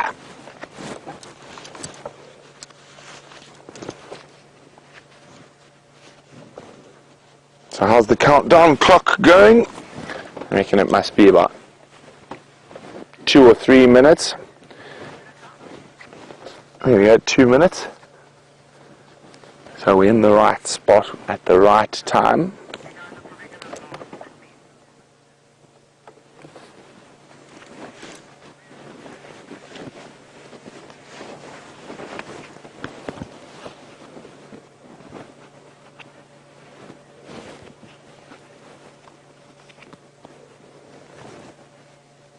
Okay, well, we've got an interesting question in a different language. Liam, should I try answer it in the same language? Go for it. So the question is from Martinez, and it's Goeiemorgen. Can you remember, wat moet ek doen, of wat? Wat ek doen om 'n wils te bewaar? Well, wat moet ek doen om 'n wils? Wat is skills of training moet ek hê om 'n wildbewaarder te wees? Ek is lief baie vir die natuur en die wild. That's about right, Liam? So, of course, William's first language is Afrikaans. Mine is not. Well, morning, Martinez.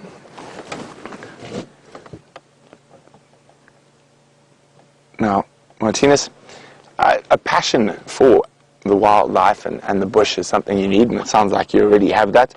There are different courses that you can do to become a safari guide. Now, a wildbewaarder, a game ranger, is a very different thing to a safari guide.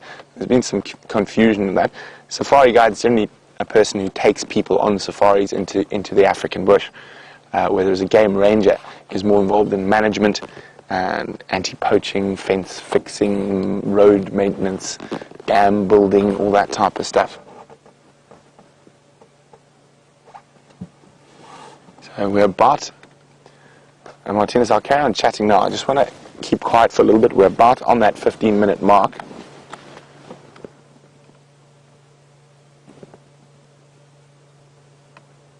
It'd be nice if VM just spotted them coming through there.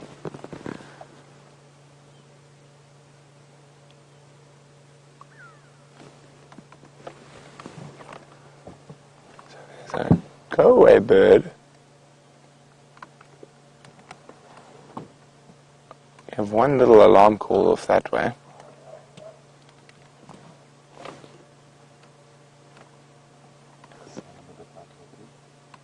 A very strange noise.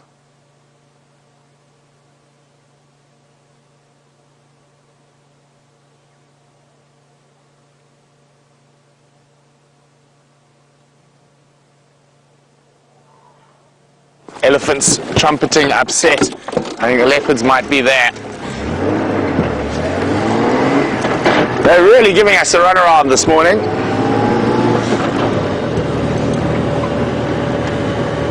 I think they're just sneaking past us, probably 20 meters, 30 meters, just where we can't see them. On a positive note, even if the leopards aren't there, we got elephants.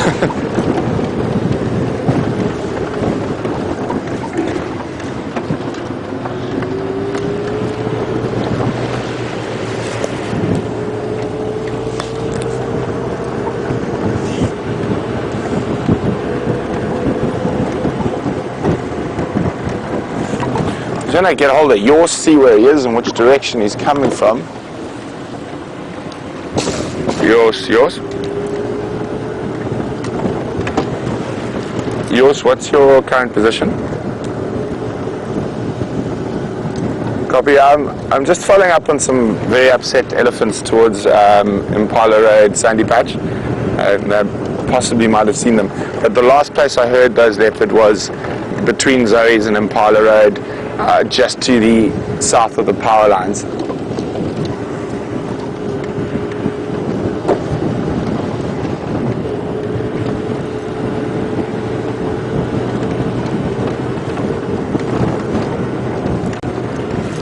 Copy, thanks. Have. Hyena tracks.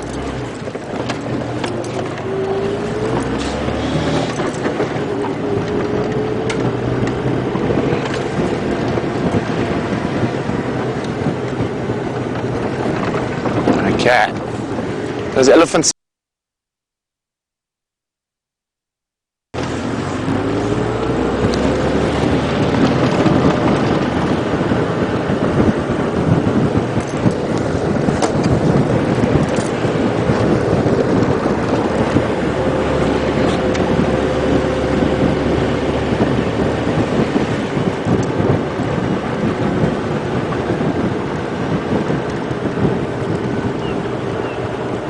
Those Ellies are here somewhere.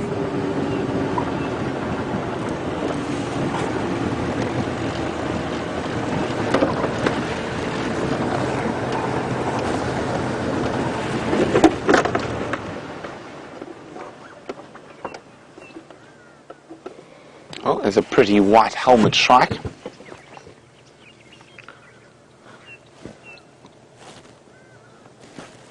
Oh, off it flies.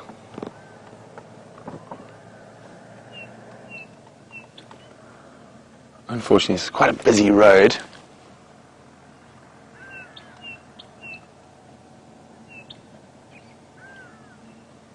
Let's keep going back onto Impala Road.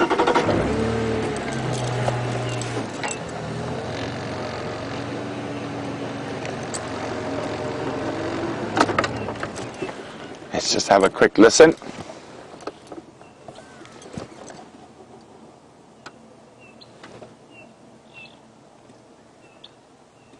Yeah, the wonderful bird call around us.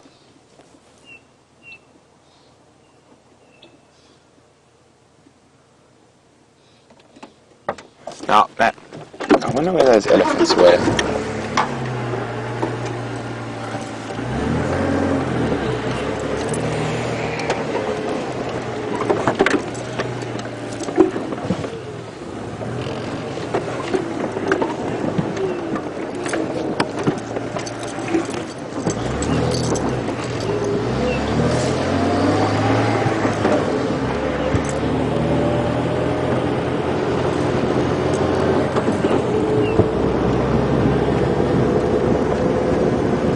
Where are the leopards? Why are they hiding from us today?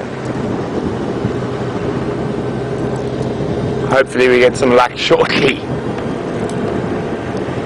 Any station on the west, copy.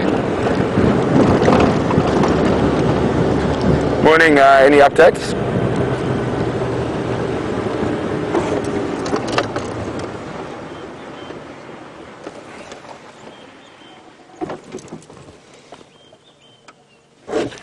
Copy, thanks very much. Just to let you guys know, there is a mating pair of Ingwe that is heading west. We haven't managed to find them, but they're around the transformer, the power lines road at the moment, near the Siwambili Arithisa cut line.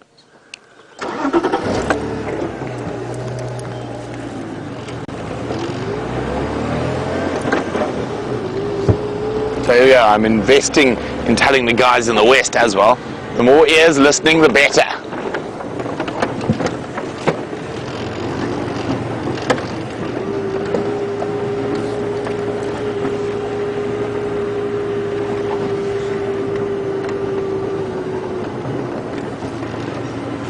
Hi Fox in Osaka, Japan. Welcome on the LiveSafari.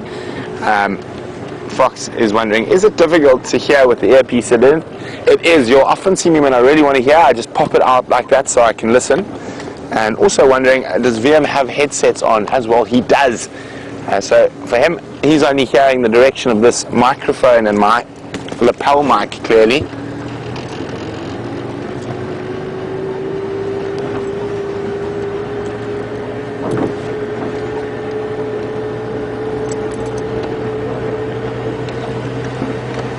Now we've got sometimes up to 3 different radio channels at once in our ear. We've got quite often when in an area like this near the boundary, I have the Arathusa game drive and the Djuma game drive channel, and then also final control.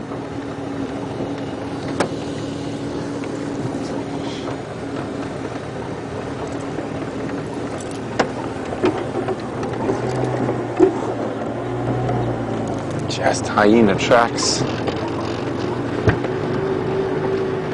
I still think they're this side though. I think those elephants might have been having an argument amongst themselves.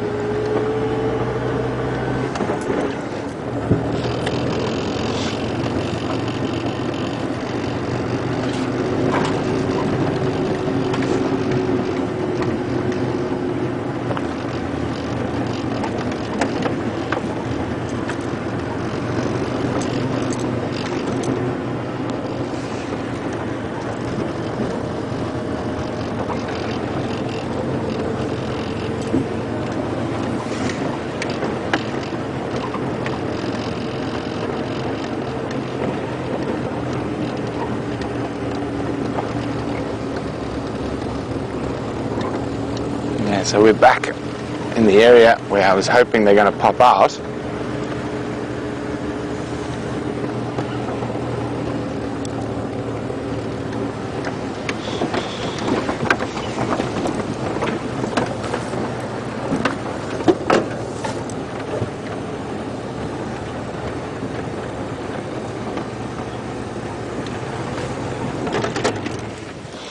Jim, what do you think? Where are they?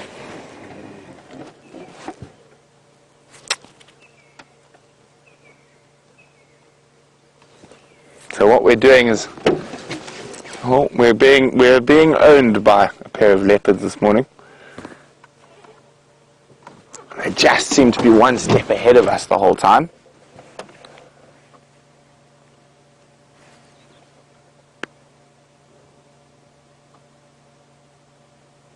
And unfortunately, the rest of the world's woken up now. I can hear tractors, I can hear building sites.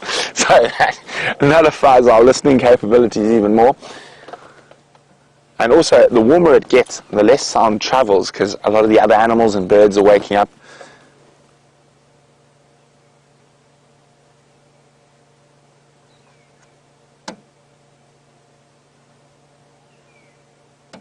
You can hear another game drive driving past, talking.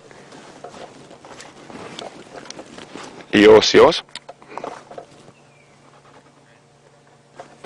Yours, where did you think you had that audio?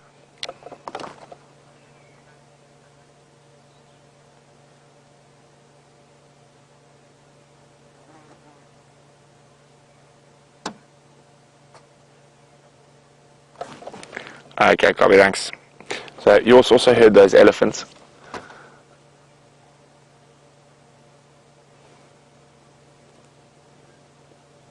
Okay. Should we go check where those elephants are? I'm almost ready to give up on these mating leopards, although it's going to irk me if I do. But I think let's go check where the ellies are. Why don't you let us know? Should we continue searching in this area for the mating leopards, or should we go have a look at, see if we can find those elephants that were making a noise behind us? Let me know, #Safari Live, or questions at wildearth.tv. Check the planes. Check the planes. Yours is on the planes. Yeah, he's coming from that side.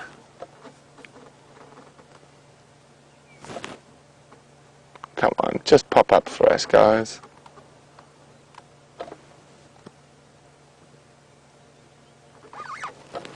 It's so...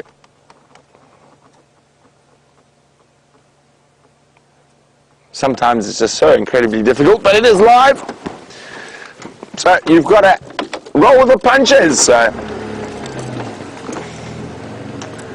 let us carry on.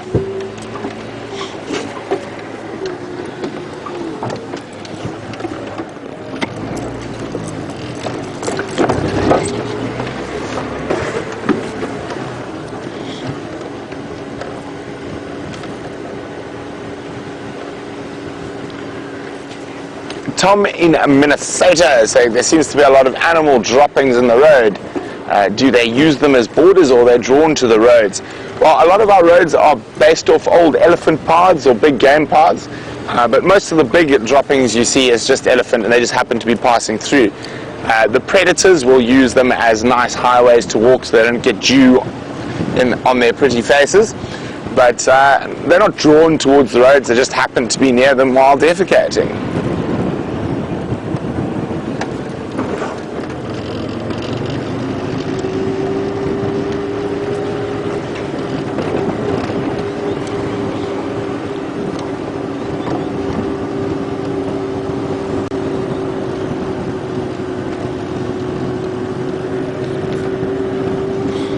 Okay, so we heard those elephants, I would guess, somewhere in this area here.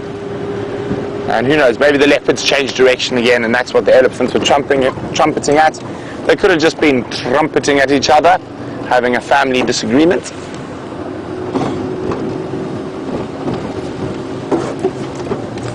Oh, there's that yellow-billed hornbill sunning himself on top of that tree there.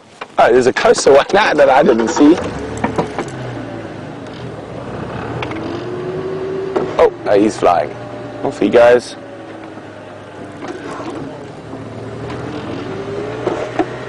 There's the one.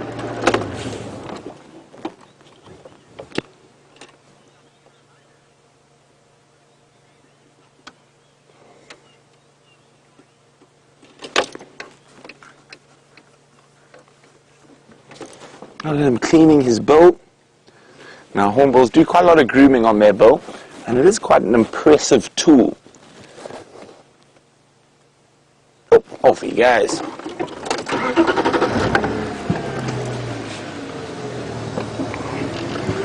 Now, I haven't heard from Final Control how, oh, there's one nice and close, how James is faring, but we are hoping that he will be out at some point this morning.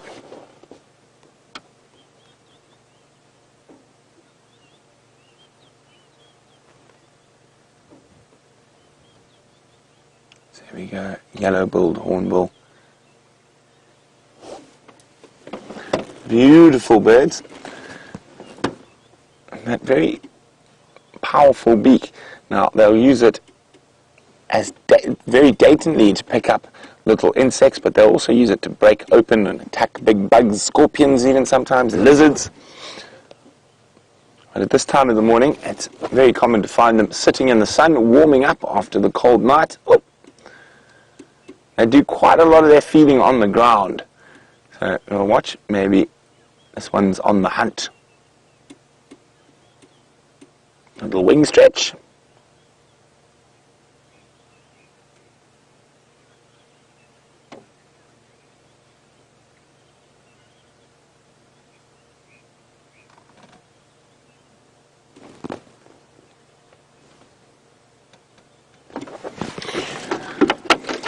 Okay, we're going to go see if we can find those elephants. Somewhere in this area we heard a trumpet.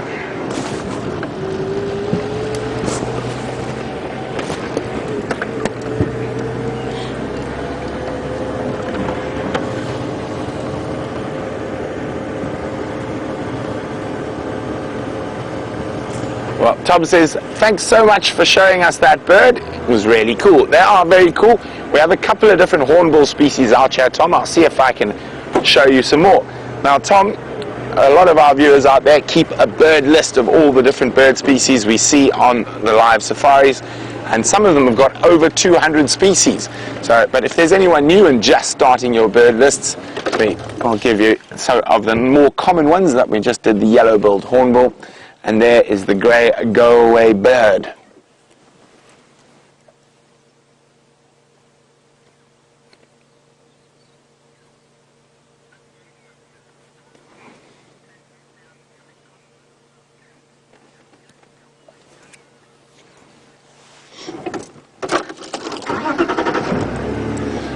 Okay, there we go, the grey go-away bird. A very grey bird with a very loud and sometimes quite irritating call.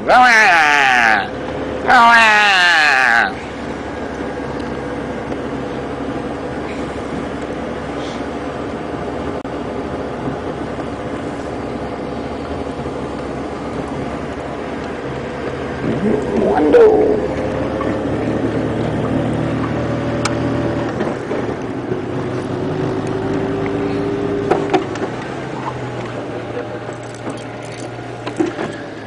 Male leopard tracks.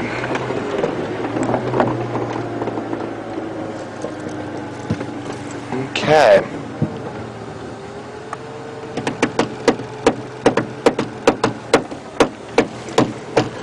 Sorry, brain ticking.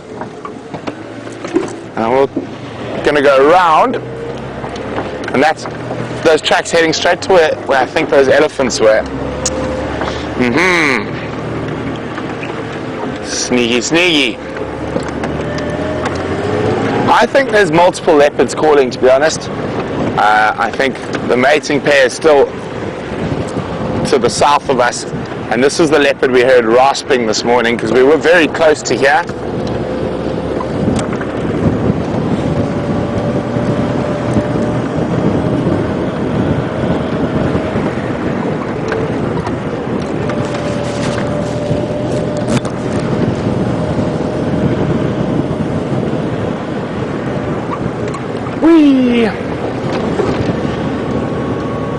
Now we encourage you to keep lists of everything if you'd like, of the trees, of the flowers, of the mammals,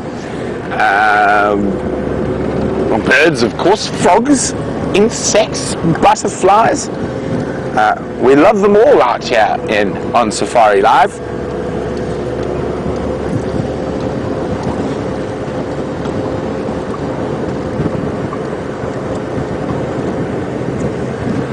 Hello, Kat in Tampa. Kat's on 89 birds on her bird list and says she would love to get up to 90 soon. Well, Kat, hopefully we're going to be able to sort you out on the Sunrise Safari with number 90.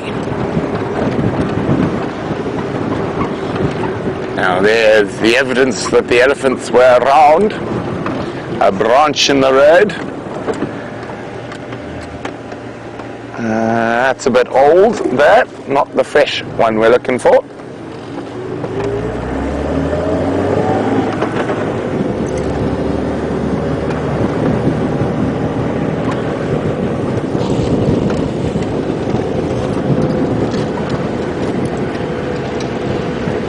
Now, Ali's wondering, are elephants more active at night during the day?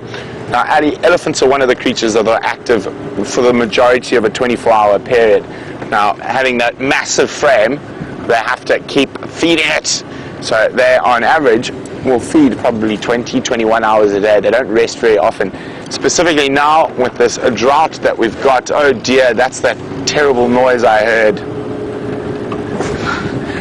They have dragged the road, so any chance of seeing a track is gone.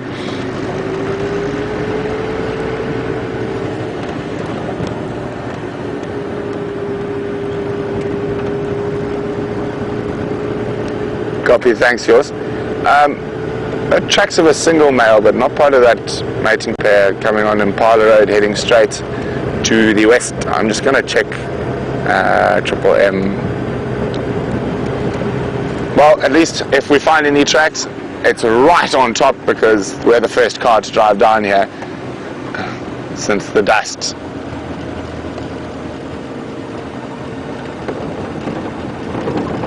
So those elephants sounded like they were in this area, those leopard tracks are coming into this area, but both are being scarce this morning.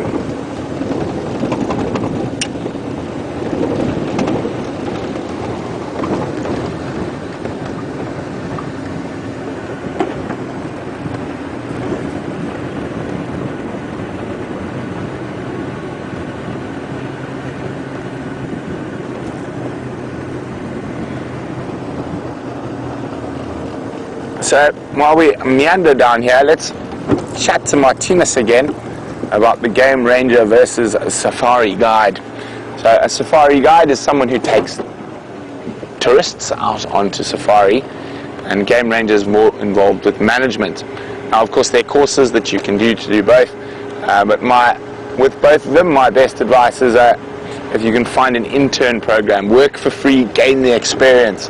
It's the most important thing if you want to work out in the bush.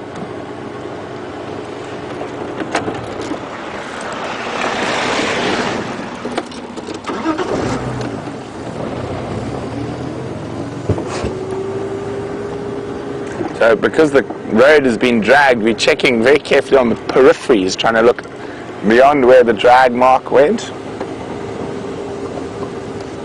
Now, I thought those elephants would have been smack bang here. I actually think I've figured out what caused those elephants to scream though. I don't think it was a leopard. I think it was a tractor dragging large tires down the road. They would not have liked that, so they've probably sped off.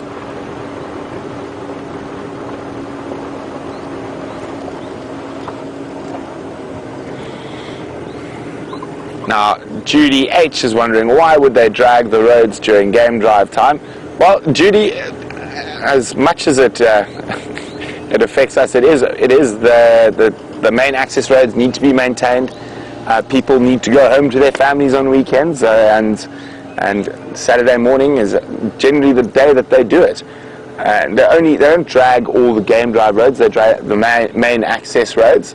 It's not that big a problem. It's just what it is, and one must remember that while we're on safari, there's a whole bunch of other people that are still working. They're manning the gates, maintaining pipes, maintaining roads, and being out in the bush, there's never actually enough time. So if any chance you get, you've got to do this type of stuff.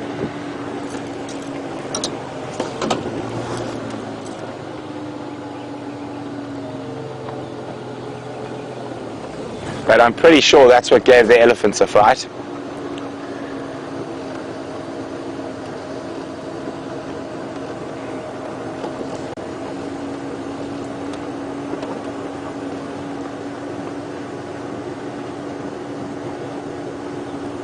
Come on, Ellies, where you gone?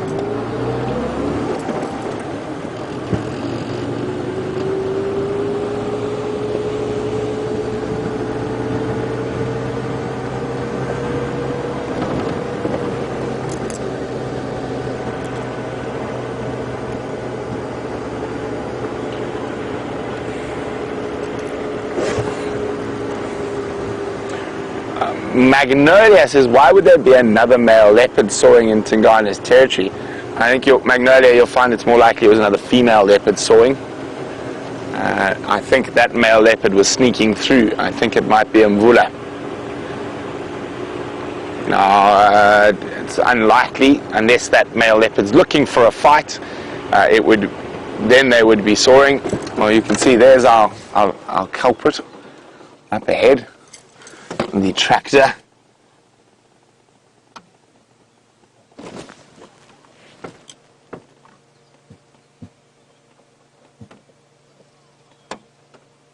Always worth a little listen.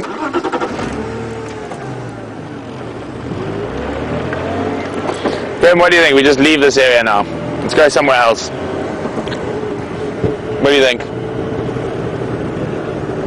I think let's go to Buffalo's Dam. Let's go look for some lions.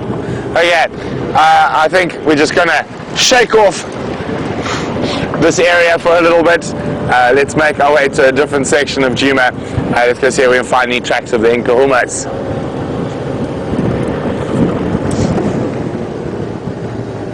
But I'm secretly hoping as soon as we give up, they pop out in front of us.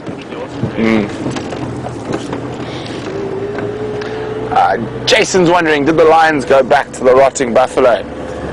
Jason, I don't think so, but we'll go find out. Let's go see if we can find those tracks.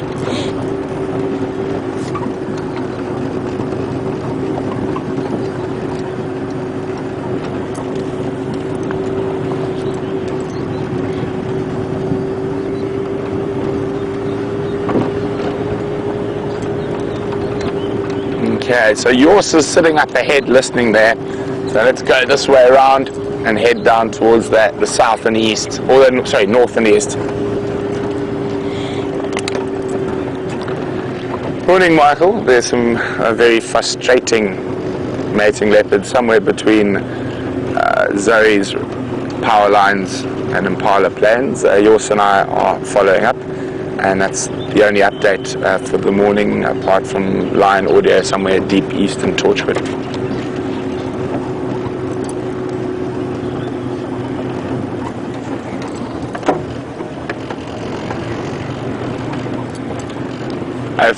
You can take Zoe's. Yours is on power lines at the moment. I'm on Impala Road, so Zoe's is open. Okay, so yay! A third person is joining the search. We're going to do one last loop through here. Who knows? Now, because we said we're not looking for them, they'll pop out in front of us.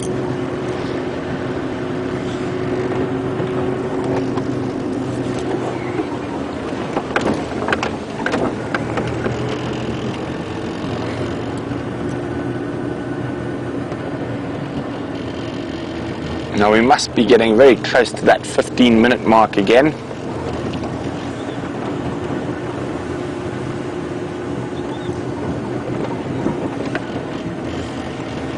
Well, about 2 minutes left. So what we're going to do is we've got yours waiting there. We're going to wait a little bit further on, and then if we don't hear anything or don't see anything, we're going to throw in the towel temporarily.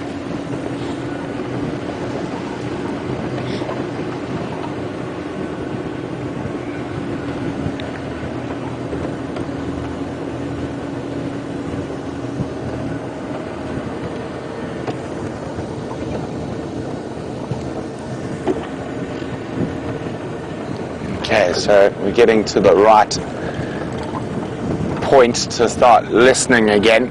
And I know a lot of you have been asking about stop, let's do 10 interesting facts. So I'm going to call the stop today just because we're going to stop right here because it's a good spot to listen for leopards. So while we listen for the next few minutes, I'm going to find 10 interesting things around the car.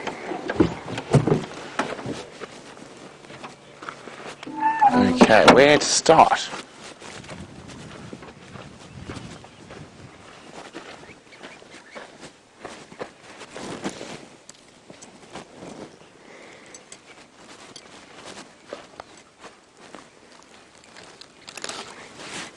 Number one.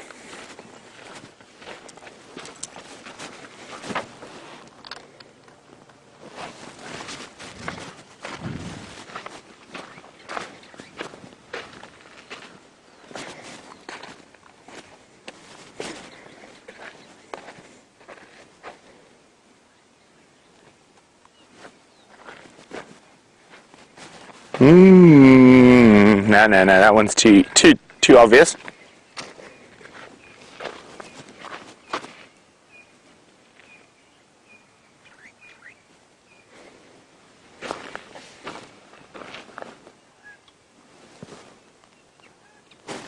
Wishful thinking. Okay, so this is quite tough. I've chosen a tough spot to do this. So we've got one definite interesting fact. Number two.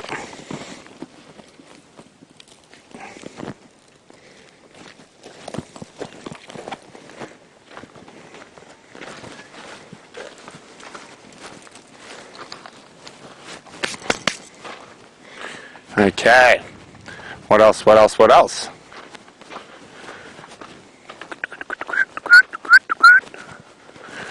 I know what I need to find.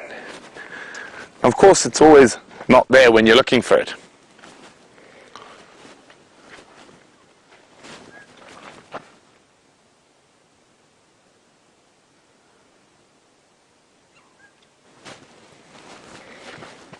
Oh, I'm going behind now.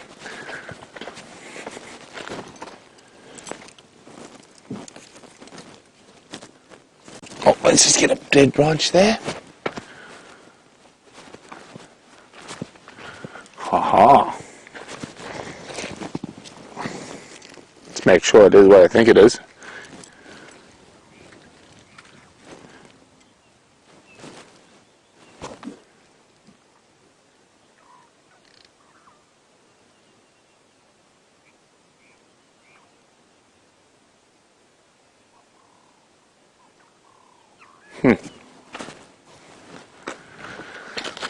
Yay!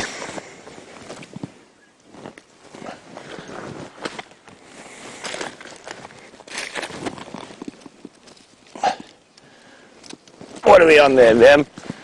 We're at 2. 1 on the bonnet. 2.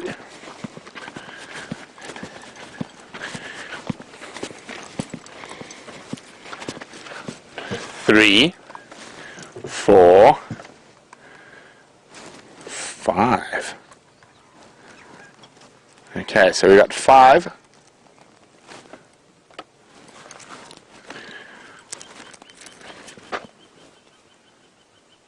So I'm still listening. Okay, let's go have a look down here.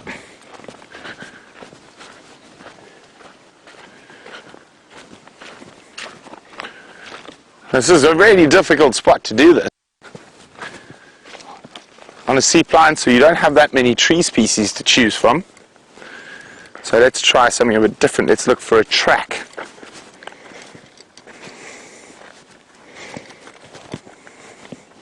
In the nice soft sand next to the vehicle.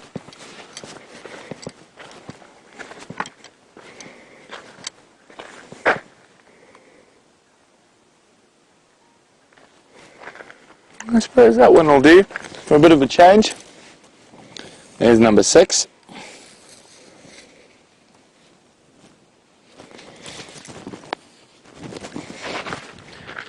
Okay. You hear that? Sounds like a cow. It did sound like a cow.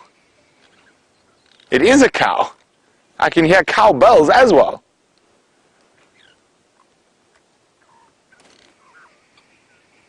Must be on the fence line. The wind's just blowing in the right direction.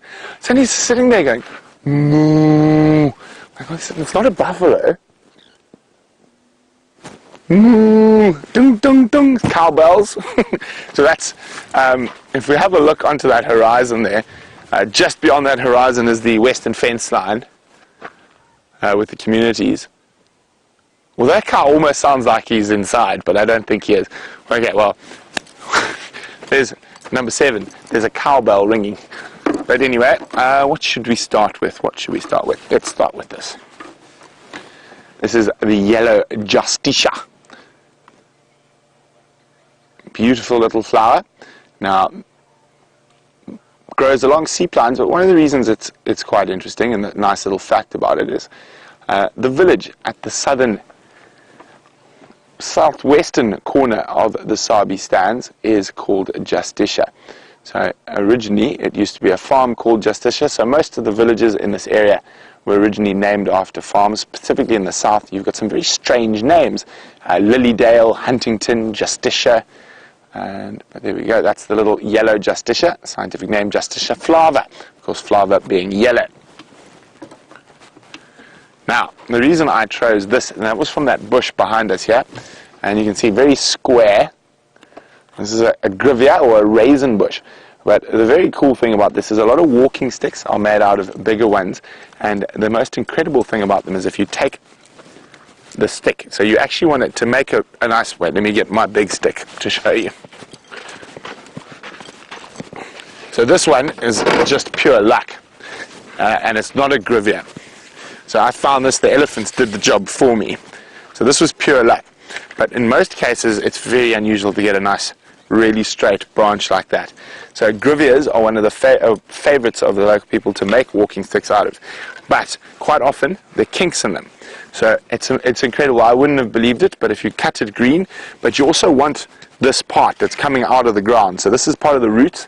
So they dig it out and then chop there. Now this is what your head is always made out of. But when it's green, I've watched guys make them. They take it and they slowly pull it through a fire, and you watch the wood straighten. It's the most amazing thing. So a grivia, the wood straightens when you pull it through a fire. A really, really great way to make a nice straight walking stick. Now the other thing about grivia is it's a raisin bush, although there's not many fruit on it at the moment, but you can make alcohol out of it. You can make, so that's, how many facts we are now? Walking stick, flour, yes, you can make alcohol out of it, and it's quite potent. And the first sort of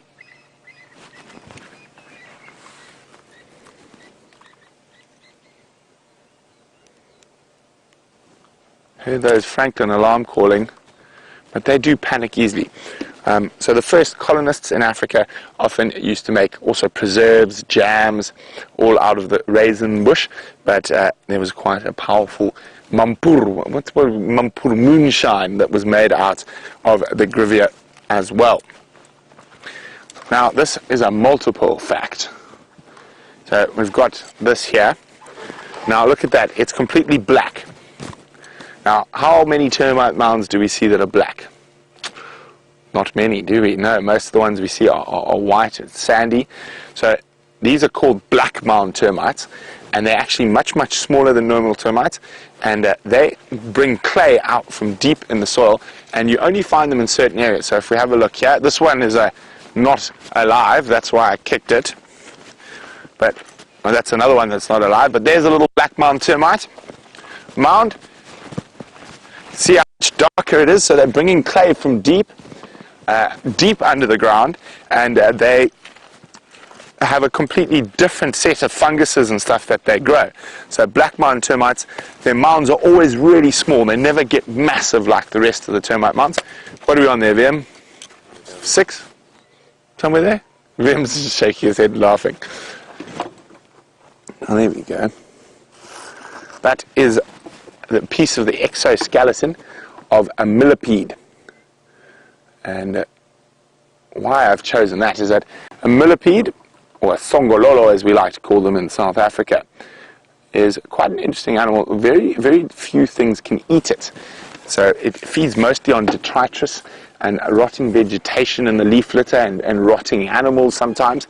And because of their diet, they become very, very noxious. So they've got a type of cyanide that's in them. And mammals really can't eat them. There's only really one mammal species in southern Africa that can eat them. It's the African civet. Now their pancreas creates an amylase that breaks down the proteins of the millipede into safe, harmless proteins that are able to be digested. Now that is, I'm trying to think, I've forgotten, I've run out here.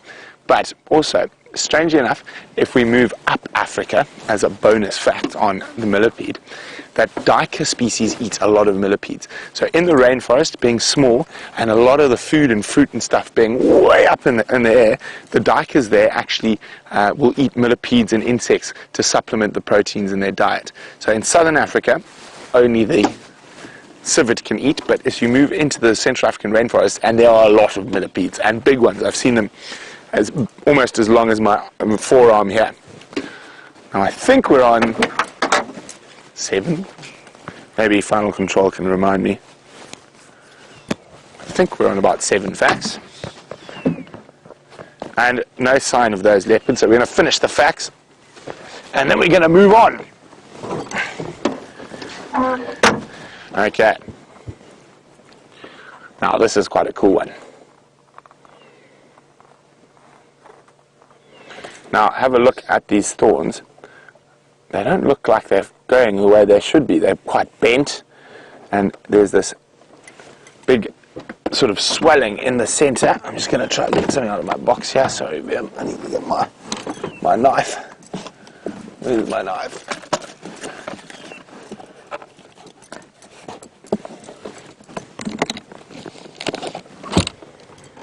Okay. So let's have a look. Well, let's try this one first, the smaller one. Okay. So you can see that this doesn't look quite natural. It's quite swollen. Now, I'm thinking this is probably an ant that's done this. Let's have a look inside. Oh, this one didn't quite work, but it's really, really hard for a thorn inside there. So I'm going to go for the bigger one, which is the one I was really interested in. So you can see how this is incredibly swollen around the base of the thorn. Now there's ants and wasps that do this. On these acacias, I'm thinking it's more than likely an ant, and this is of course a red thorn, Acacia gerardi. Let's just get in there without stabbing ourselves, of course. And what they do is, the reason that they bite, they actually bite and irritate the section of the thorn which causes the tree to release globulin, which is a growth hormone, and it's to make a nice protective little casing for them to lay their eggs in. And what happens, it also makes the thorns become quite hollow. I'm just going to chop that off. Oh, sorry, someone's calling me on the radio. Standing by.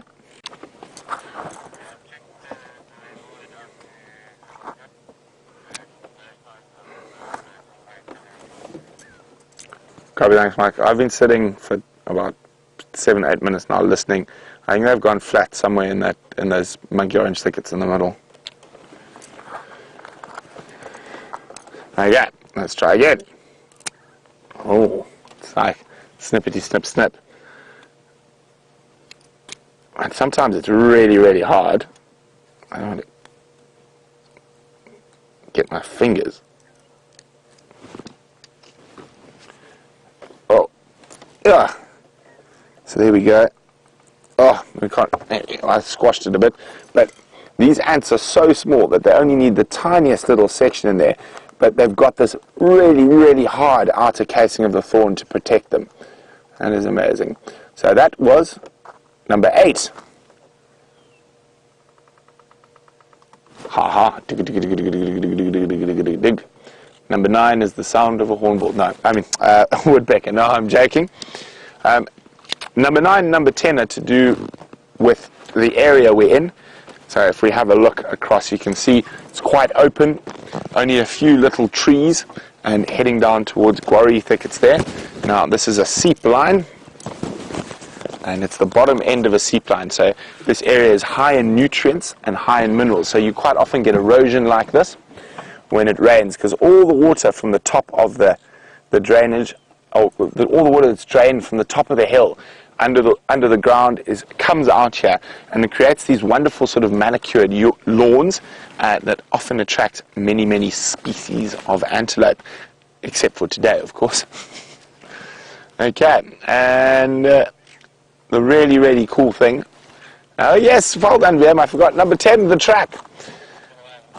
Now, one we don't look at too often, that is an impala track. We often look at everything else, the cats, the hyenas, the elephants, but I just thought a little impala track. Now, how I know it's an impala, not an inyala. Now, inyala and kudu and animals like that, their tracks register. But that, oh, I need to get out of the car again.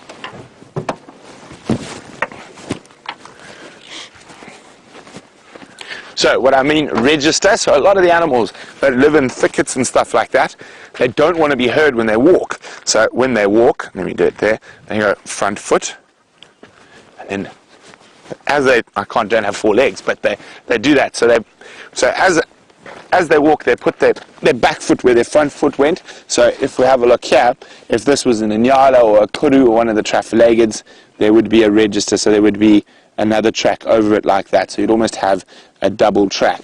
So there we go. That's fact number 10. I'm over these leopards. I'm leaving the area. Let's go see what else we can find.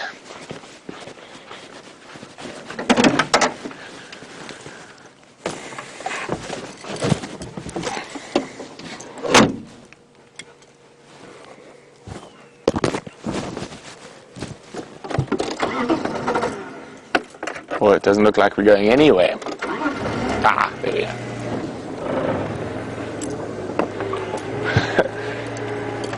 Jason's asking me a question I'm not 100% sure on the answer of. Is it legal to make moonshine in South Africa, Vim? Yeah. We think so. We're not sure. I don't know. You can buy it at the side of the road. Well, so I suppose we're allowed to brew beer at home, so why not moonshine? Who knows? Not that I have made any moonshine. Have you ever made moonshine? No, we're not the moonshine type, I'm afraid.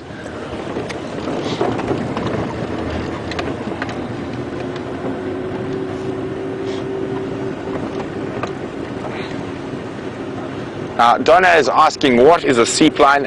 Donna, a seep line is what we're looking at there. Now, it's very important in the bush. It is an area where the water travels under the ground on a duplex soil. So duplex, double story, so you generally have gritty, granitey sand on top, which acts as a filter, normally about a meter and a half down.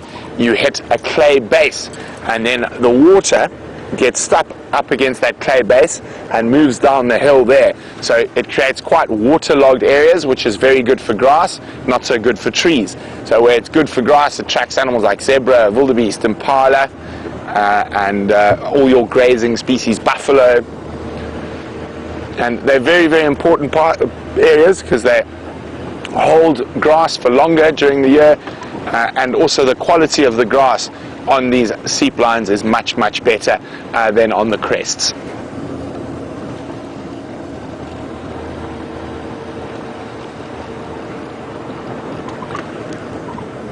Yours and Mike, I'm going to leave this area. I've had no luck and I've been trying for 2 hours.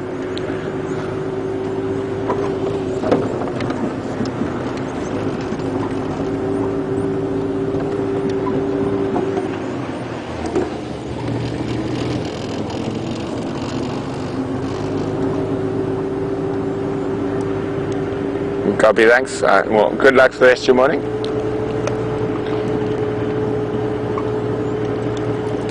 FM, hopefully this afternoon. Okay, so we're leaving this area. We're going to go see. Let's go have a look down at Treehouse.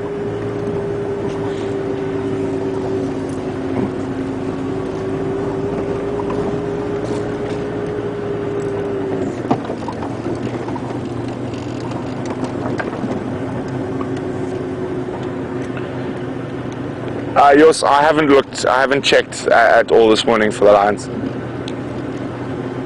Okay. We've got an interesting question from Robin, who's 11 years old and is actually coming to the Sabi Sands tomorrow. Aren't you a lucky fish, Robin? Robin would like to know, how do we identify the different leopards? Sorry, Robin, I have to be on the radio again. I'm the only person out this morning. Standing by.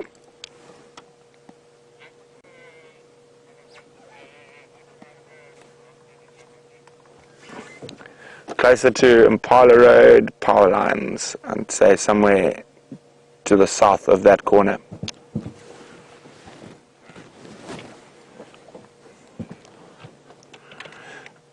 Okay, so here we go. Let's have a look here. We're going to show Robin how we tell the difference between the different leopards. Now, fortunately for us, we see them quite often, so it's a little bit easier. But if you don't, the best way is to look at their spot pattern. Now, of course, a leopard's got a lot of spots, and you can't go look at all the spots because that'll be a bit difficult to see all the spot patterns. There we go. Let's choose one of my favorite leopards. How's that, Vim? Yes, there we go. Now, that is a leopard you might see, Robin, in the Sabi Sands. His name is Quarantine, and he's a young male. Now, when I talk about the spot pattern,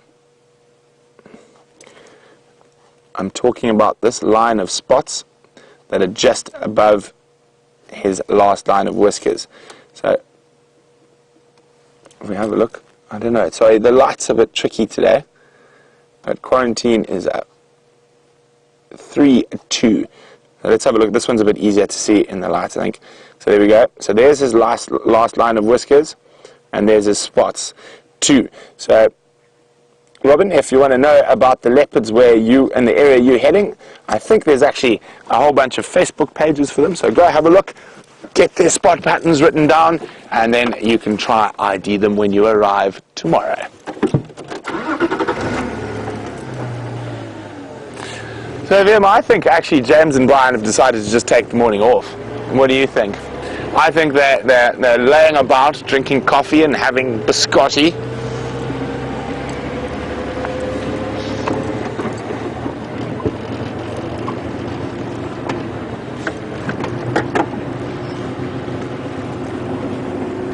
Oh yeah, I think let's go head towards the east. Maybe we'll have some luck with lions, because we certainly hadn't any luck with these leopards. They're on well, I think they're in this area. That's where I definitely heard them last. But it is a very big area. They could have gone flat in the middle of the block because it is getting warmer. But hopefully, maybe James has got the leopard luck today. I'm going to go test my lion luck in the east.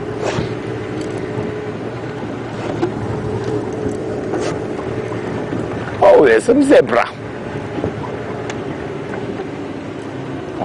Let's try and find a way through. They are quite far in the bush, in the thickets. Oh, on top of yours.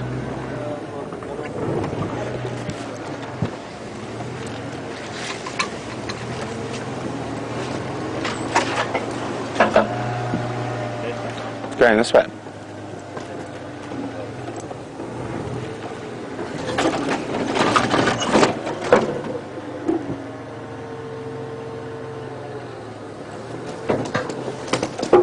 Okay, sorry about that. We've just spotted some tracks. We're trying to figure out what's going on now. These are female tracks, and I'm trying to see if they're on top of the horse's tracks. It doesn't look like it.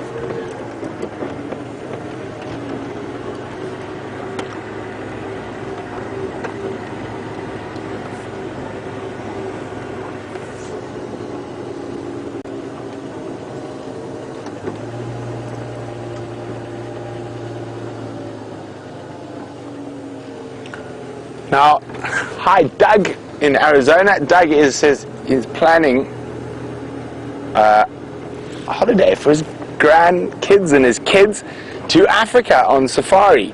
And Doug says he knows it's a problem if kids make a noise on the vehicles, but is it a problem if kids make noise in the lodges? Well, Doug, it depends on how big your family is, because there are certain lodges that would be small enough to accommodate your whole family, sort of a maximum of sort of 10 to 14 beds, and that's what I would definitely recommend if there's quite a lot of you, and then they can make as much noise as they want because it's just you guys in the camp. Now, of course, generally if it's a bigger camp or a bigger lodge, you are going to have to take a private vehicle if you've got kids under the age of 14 with you. And that's just so they don't disturb other people on game drive. But I would say from 7 years old is a perfectly acceptable age to take a child on safari. They will enjoy it thoroughly, probably more than most adults will.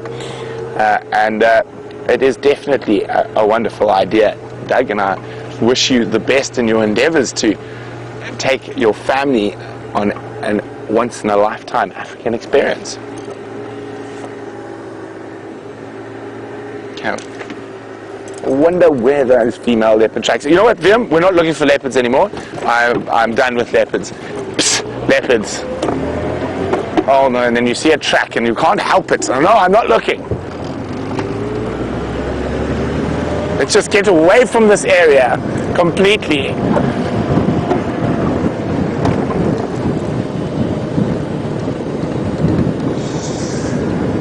Sometimes you win, sometimes you lose.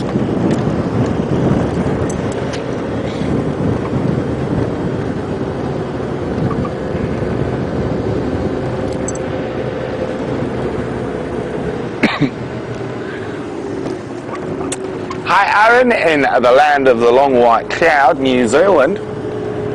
Aaron is wondering if we managed to see any banded mongoose on my camera traps. I haven't, but Vim and I actually saw banded mongoose on game drive yesterday, but they were too quick before we could put them on camera down around Twin Dams. Maybe we'll go. Let's go look for banded mongoose. We probably got more chance of that than finding a leopard, is the way our luck's going this morning.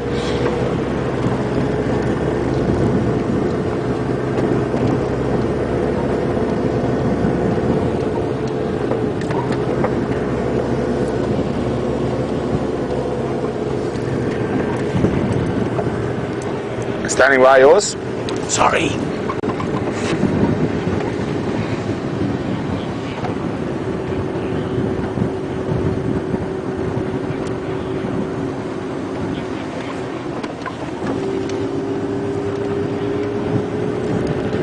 Okay, copy. Karula was seen on the dam cam earlier.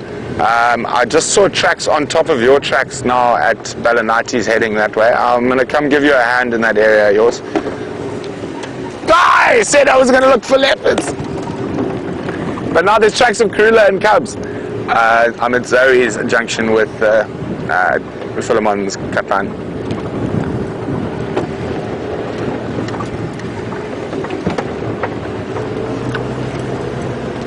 Copy, thanks. Okay, so yours is going to wait for me. He thinks he's got tracks of Karula and cubs. He's not sure. So he's going to call in the expert, although after my dismal performance today, I don't know if I can call myself a tracking expert anymore. But let's get down there, see what's happening. And maybe in the next few minutes, James might have finished his third breakfast. I can imagine Brian's lounging in the sun, enjoying himself. But no, I'm only teasing, of course. They have been working quite hard, but it would be nice to see them out on the sunrise safari.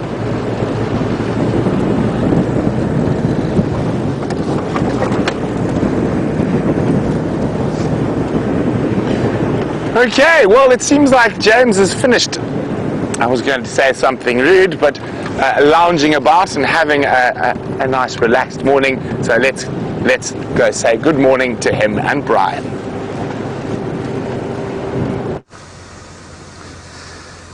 It has been a lovely morning, everybody. We've been at the tent here. There it is. Good morning to all of you. I must apologize for being a little late this morning, but we had to film some things. We had a good time, and I hope you've been having a good time on drive too. Very frustrating with these leopards. It so often happens, doesn't it, that we see tracks, we see things at the dam cam during the course of the night, and then there's just nothing in the morning. Anyway, I'd love to know your thoughts on what was going on there last night. I'm sure you've been discussing it with Brent ad nauseum. Shadow and Tingana mating, correct? I think that's what I saw.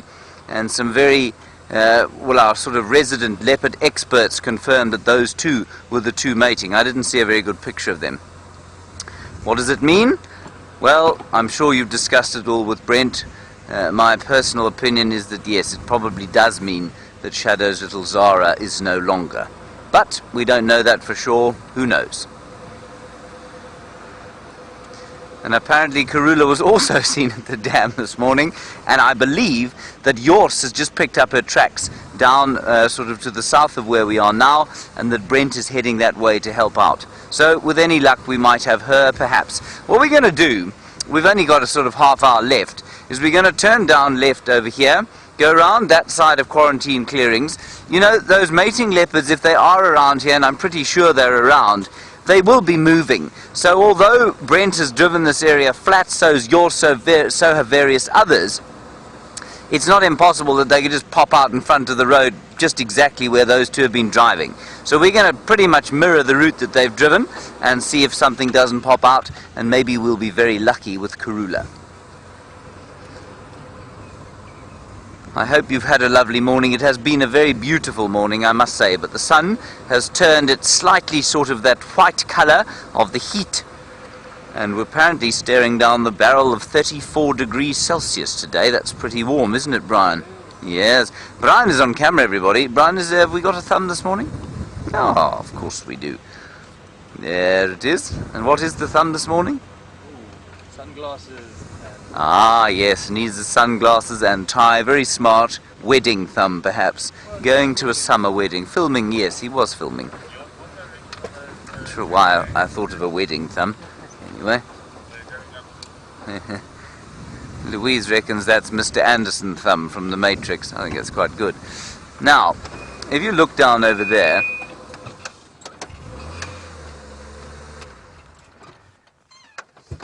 you can see a green tree. You can see the green tree behind the silver cluster leaf, way on the other side there. No, not that bush. Just get there, to the right. Yeah, that's it.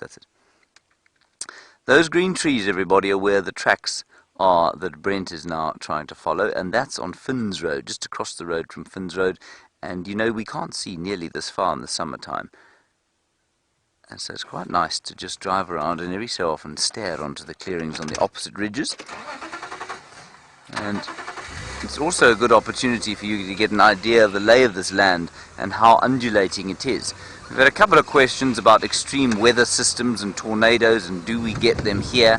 And the answer is no. You can see why we don't, because the land is gently undulating. There's very seldom any completely flat land. There's very seldom any steep land either, but it's very gently undulating. Very ancient, many millennia old.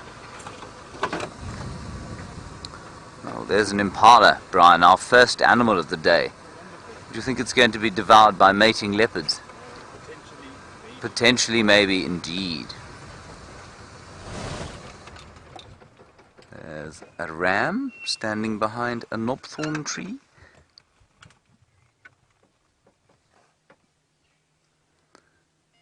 And thank you to all of you who say you're very happy to see me and the tent. Unfortunately, the tent is not going to remain where it is. It's going to be taken down after breakfast.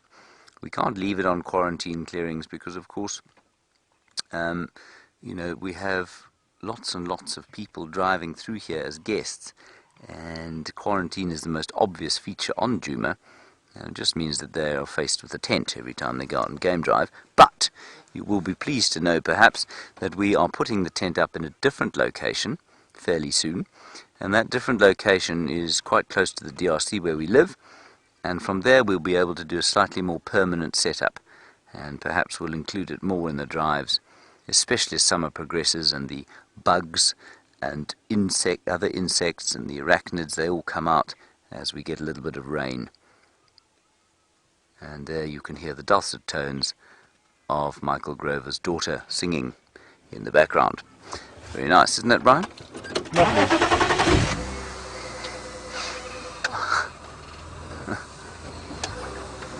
Hello, Austin in Florida. You might very soon be called Thomas in Florida if you're not careful. You say, is this really live? You are a new viewer. It is absolutely live, and it's a joy to have you with us. Thank you for sending us a question all the way from Austin in Florida. Good morning, good morning. How are you? Good, full of joy, full of joy. We are very live, completely live. And there have been a number of people throughout the years that have doubted the veracity of our claim to be a live safari operation, but that is what is going on, Austin. And so please keep watching, and with any luck you'll be able to see the leopards that we see, the lions, and the buffalo, and the elephants, and the hippos, and all the other incredible creatures that we hear, including a bird list of some 250 odd. There is one of them, Austin, so if you want to keep a bird list like many of our viewers do, there's your first bird, and that is the yellow-billed hornbill. Yellow-billed hornbill is a good thing to say in the morning when you are warming up your lips. And he's eating termites out of the dung. He's all very well eating termites, but why he had to choose the ones in the dung there, well, no one really knows.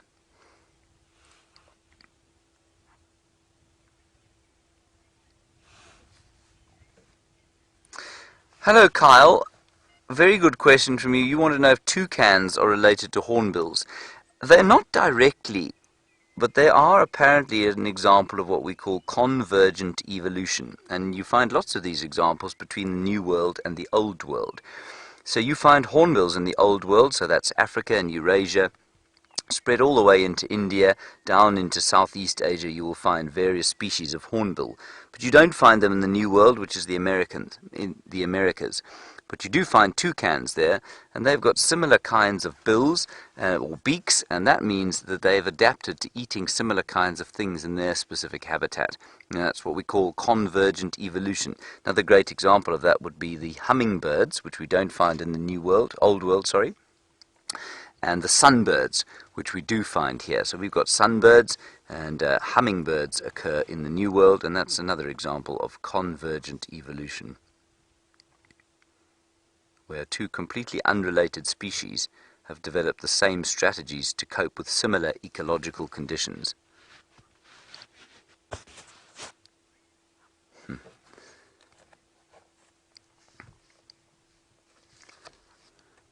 Hello, Bradford. I'm not sure I know the answer to this. You want to know why, when you're in the Kruger Park, why do these hornbills, not hippos. It's not a hippo, is it, Brian? No. No, it's a hornbill.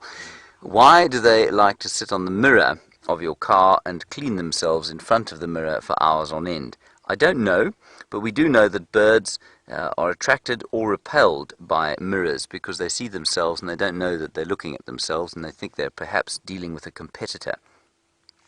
And so maybe it's some kind of preening. They might, in the case of the hornbill, for example, think that they're looking at a female. And so there may, or if the female's doing it, a male. And there might be some kind of a ridiculous courtship display going on that escalates to much sort of higher levels as the behavior of the hornbill in the mirror is repeated in front of him.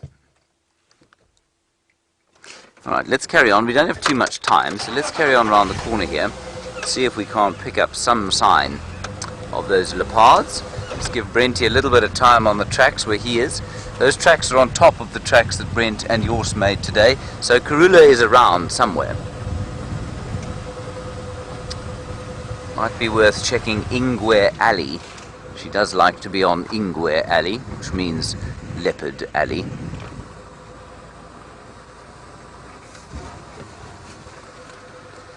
Well, Paige, this is a very interesting comment from you. You say, could Shadow's hormone cycle be unusual or messed up, and that might be causing her to mate unusually early in the life cycle of her current cub, which may or may not be alive still? Paige, until I'd seen her with Sindila, which was her cub from before, which I'm sure you've talked about with Brent, I would have said no. I would have said it was almost certain that the cub was dead. But she came into estrus very soon into Sindila's life. I think he was 8 months old, I think, when she came into estrus and began to mate again, or certainly looked like she was going to mate again. So, yeah, I mean, I would say it's unlikely that I think her hormone cycles are perhaps messed up. I still think that this is really early, though. I mean, that cub is now 6.5 months old, so not much younger than Sindila was. It's possible. The cub might be fine. We don't know.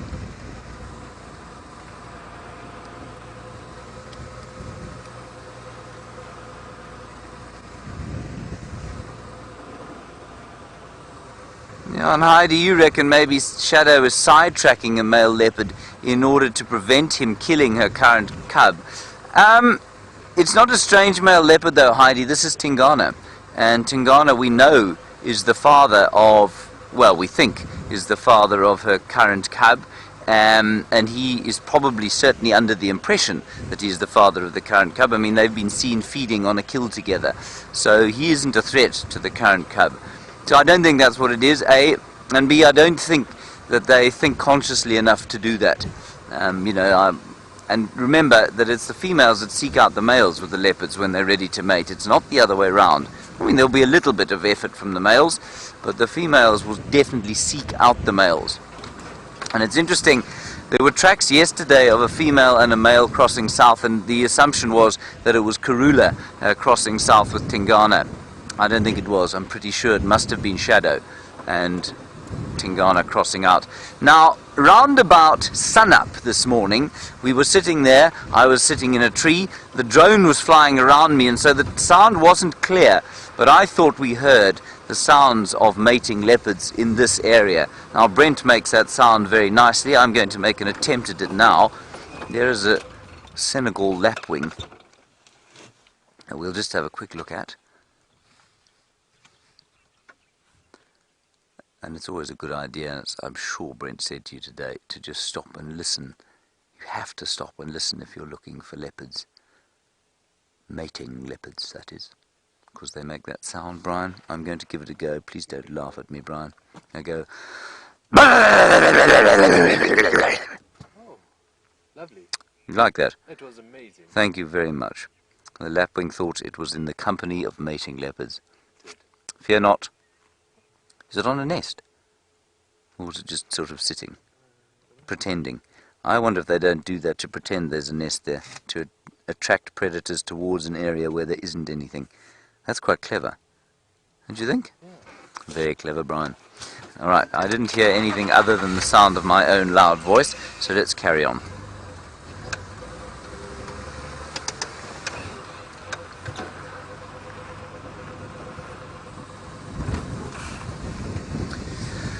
And Debbie, you are interested in whether a female leopard, there's a waterbuck over there, will mate with multiple males or just one. Debbie, a female will sometimes mate with one, sometimes with multiple. It's not unusual for them to mate with multiple males. And we're not really sure why, but the postulation is that they try to confuse paternity. So we know that sometimes up to 80% of little leopard cub deaths are caused by strange and unrelated males. And so if all the males in the area think that they are the father of, a particular crop of cubs, then that gives them a certain amount of safety. And we also don't know if multi-paternity is possible in leopards. So if a female mates with two males, is it possible that she could have one cub from each of them, or two from one and one from the other? And I must just reiterate here what Gerry Camacho said the other day. He's the chap who's been following Sindile and, tracking his movements. He said to try and ascertain some kind of paternity from spot patterns is an impossibility. So although, as we watch Karula's youngsters, Shongile and Hosana, grow up, then it's going to be impossible. We think they're Tingana's kids, but it would be impossible for us to say for sure from the look that they have. Although I too have been very tempted, having seen Sindile recently, to say that he has got Mvularish type eyes. And look, I don't think there's any harm in doing that. Will we ever know? Yes, I think we probably will eventually, because we've got all their DNA now. Whether that information will be released to the public willy-nilly, well, we hope it will, but whether or not it will or not, I don't know. But there's absolutely no harm in having a hard speculate, because it doesn't make any difference to the animals, and it often makes us think a little bit differently. So if you want to speculate about who's the father of whom, then that's absolutely fine, I think.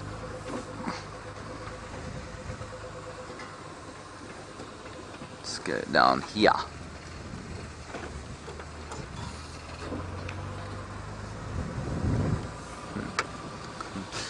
Shamrock, nice to hear from you again. Haven't heard from you for some time. Sorry, Louise, I got a little excited there from hearing from Shamrock again.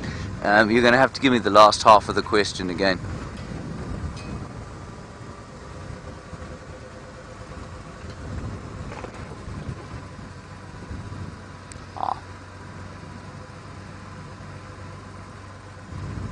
Right, good one.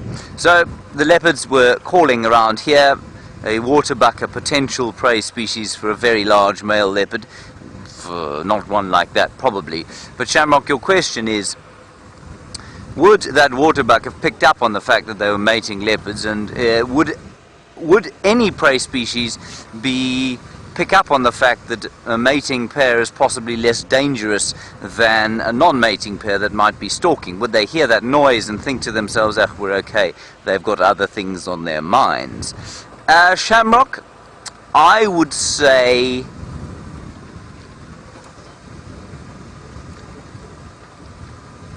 yes. I would say that they do realize what's going on, or certainly that there is a certain amount of or less danger than there might be, for two reasons.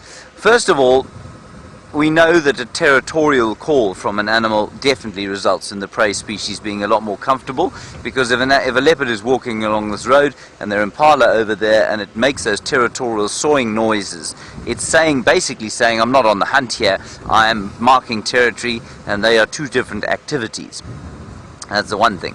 The second thing is that if you watch a leopard, for example, when impala start to rut, when male impala rut with each other and they fight, it immediately creates a response in predators. So they will move towards rutting animals because they know they're not paying attention to their surroundings. And I don't see why the opposite shouldn't be the same. Here are some zebra. We're having quite a morning today, Brian. Very lucky. This zebra, Brian, has just crossed, which negates the need for us to make that really terrible joke. I don't know if you can pick up on the whiteness of the light, everybody, how quickly it turned from that red to orange to yellow and now to white. Winter is becoming a thing of the past.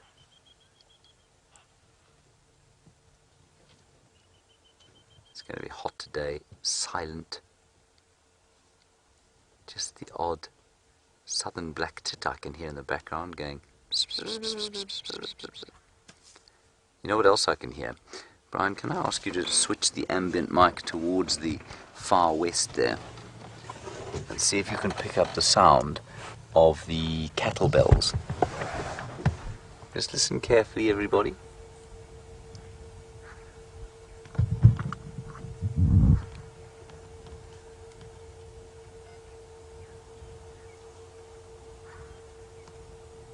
They've now stopped. But I believe Brent did hear them earlier as well. I've always found it quite a comforting sound. Sound of cattle going out to graze. They've stopped now. All we can hear is the ve-ve sound of the lilac-breasted roller. Okay, let's move on from our zebra. He doesn't look particularly panicked by life. Doesn't seem to have seen any mating leopards around the place.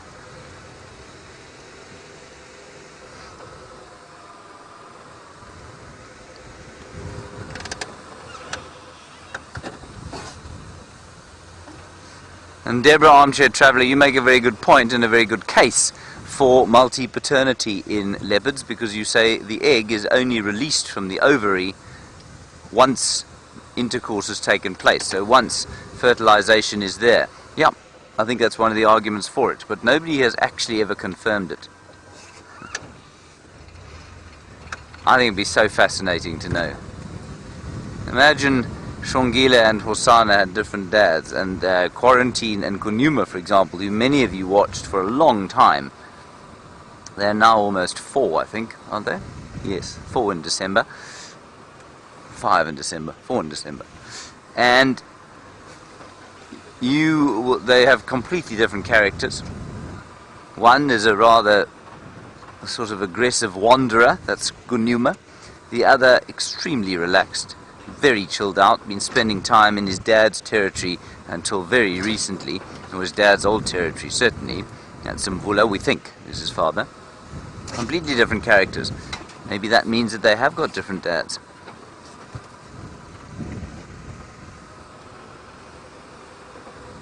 But it's just as likely that they're just different people, in the same way that different siblings in the same family grow up with different characters.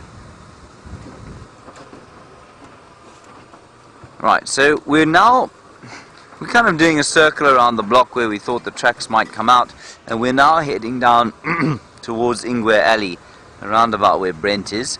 I think he's there. And we'll see if we can't give him a hand there. He's earning some well-earned time off on foot at the moment. He's trying to track those leopards. Let's see what else we can find of great import and interest. There come the zebra. Brian, they don't want to leave us.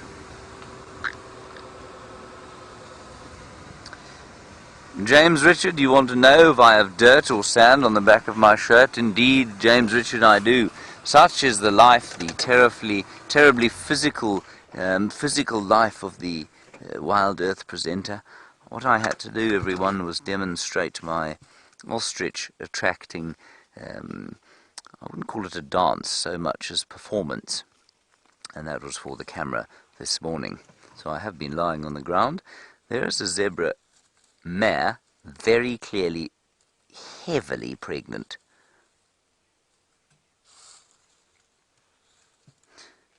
And DKW said these zebras are beautiful creatures rocking that full mohawk. The mohawk is impressive, and it is also, DKW, a very good indicator of their health.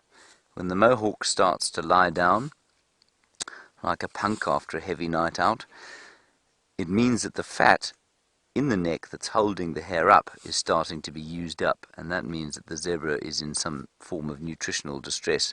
These chaps are absolutely fine though. She's very fat. And there's going to be a new little zebra in these parts before too long, I think.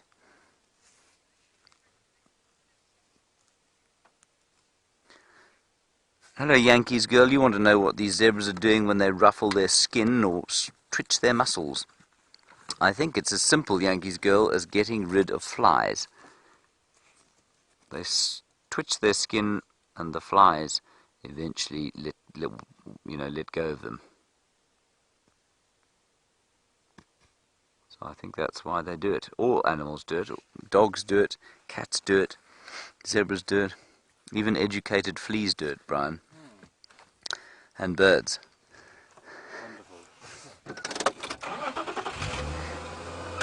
Okay, let's carry on.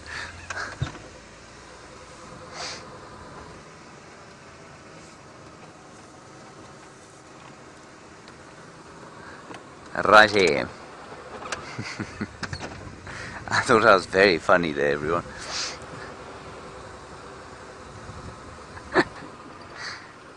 Sometimes you've got to laugh at yourself. Most times, yes. There's no one else is going to. Yeah, still no further sound of those leopards. And you know, they will, when it gets hot like this, they will go to ground and they'll have a long sleep for a while. So open. I can't believe how open it is. And I'll just show you the exact place from which, or where we were looking towards the other side when I said look through there. Just trying to get into a position where we can see quarantine. Now if you look off to the left hand side there, you can see quarantine clearings in all its glory.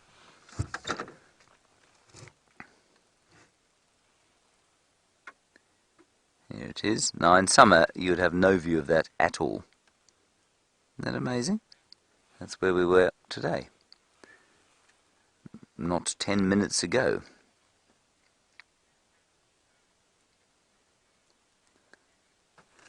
Marvellous. Alrighty.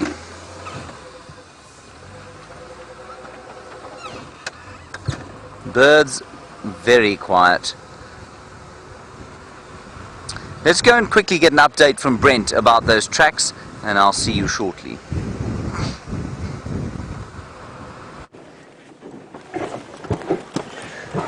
So unfortunately those tracks were not of Karula, they were of the mating pair. So my nemesis is for the morning. I don't even want to talk about those leopards at the moment. They really gave us a hard time. But I mean, we are live in the African bush, so it's very difficult to make everything appear when we want. Hopefully we're just going to shake it off and try again on the sunset safari. Hopefully we'll have a little bit more luck. But from VM and myself, we've thoroughly enjoyed having you on our unsuccessful leopard hunt. It was fun. It was a beautiful morning. We did see some birds.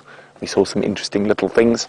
But from VM and myself now, we're going to go hang our heads in shame in camp and think about how we can rectify it for the sunset safari. So toodles for now, and see you in a few short hours.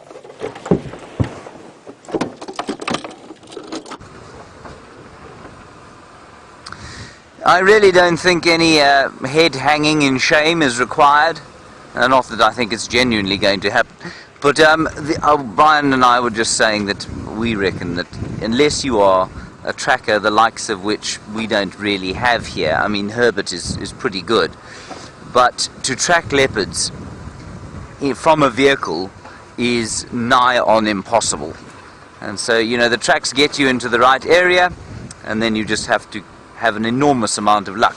And as Brian was just saying, you know, they could be under that bush there. We could just look that way as we went past. You wouldn't see them. There's so much luck involved. So I don't think Brent should be hanging his head in shame, and nor should VM. Especially as they've had very little time to be on foot today. As we have monopolized the time. We'll just do one quick turn around here think this is around about where Brent was. Ooh. Brian, did you see the oriole land? It's flying there. It's on that horizontal lower branch just up to the left. Oh, that is absolutely brilliant. The black-headed oriole, everybody. So beautiful. Look at that. We don't often get great views of them like this.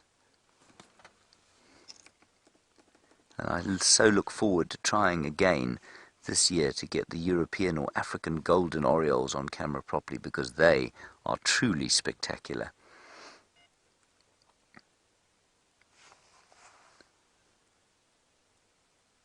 Oh, that's marvellous. Then, Brian, if you come to the left, there is a little flock of white-crested helmet shrikes over there. Just on that dead knobthorn. There we are.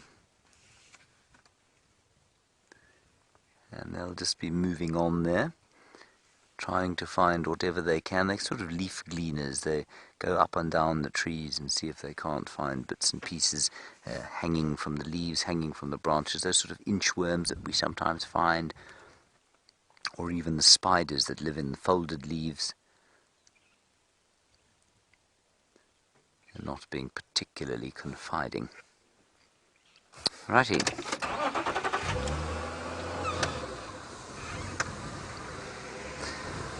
This was the drainage system that I think Brent was looking around in.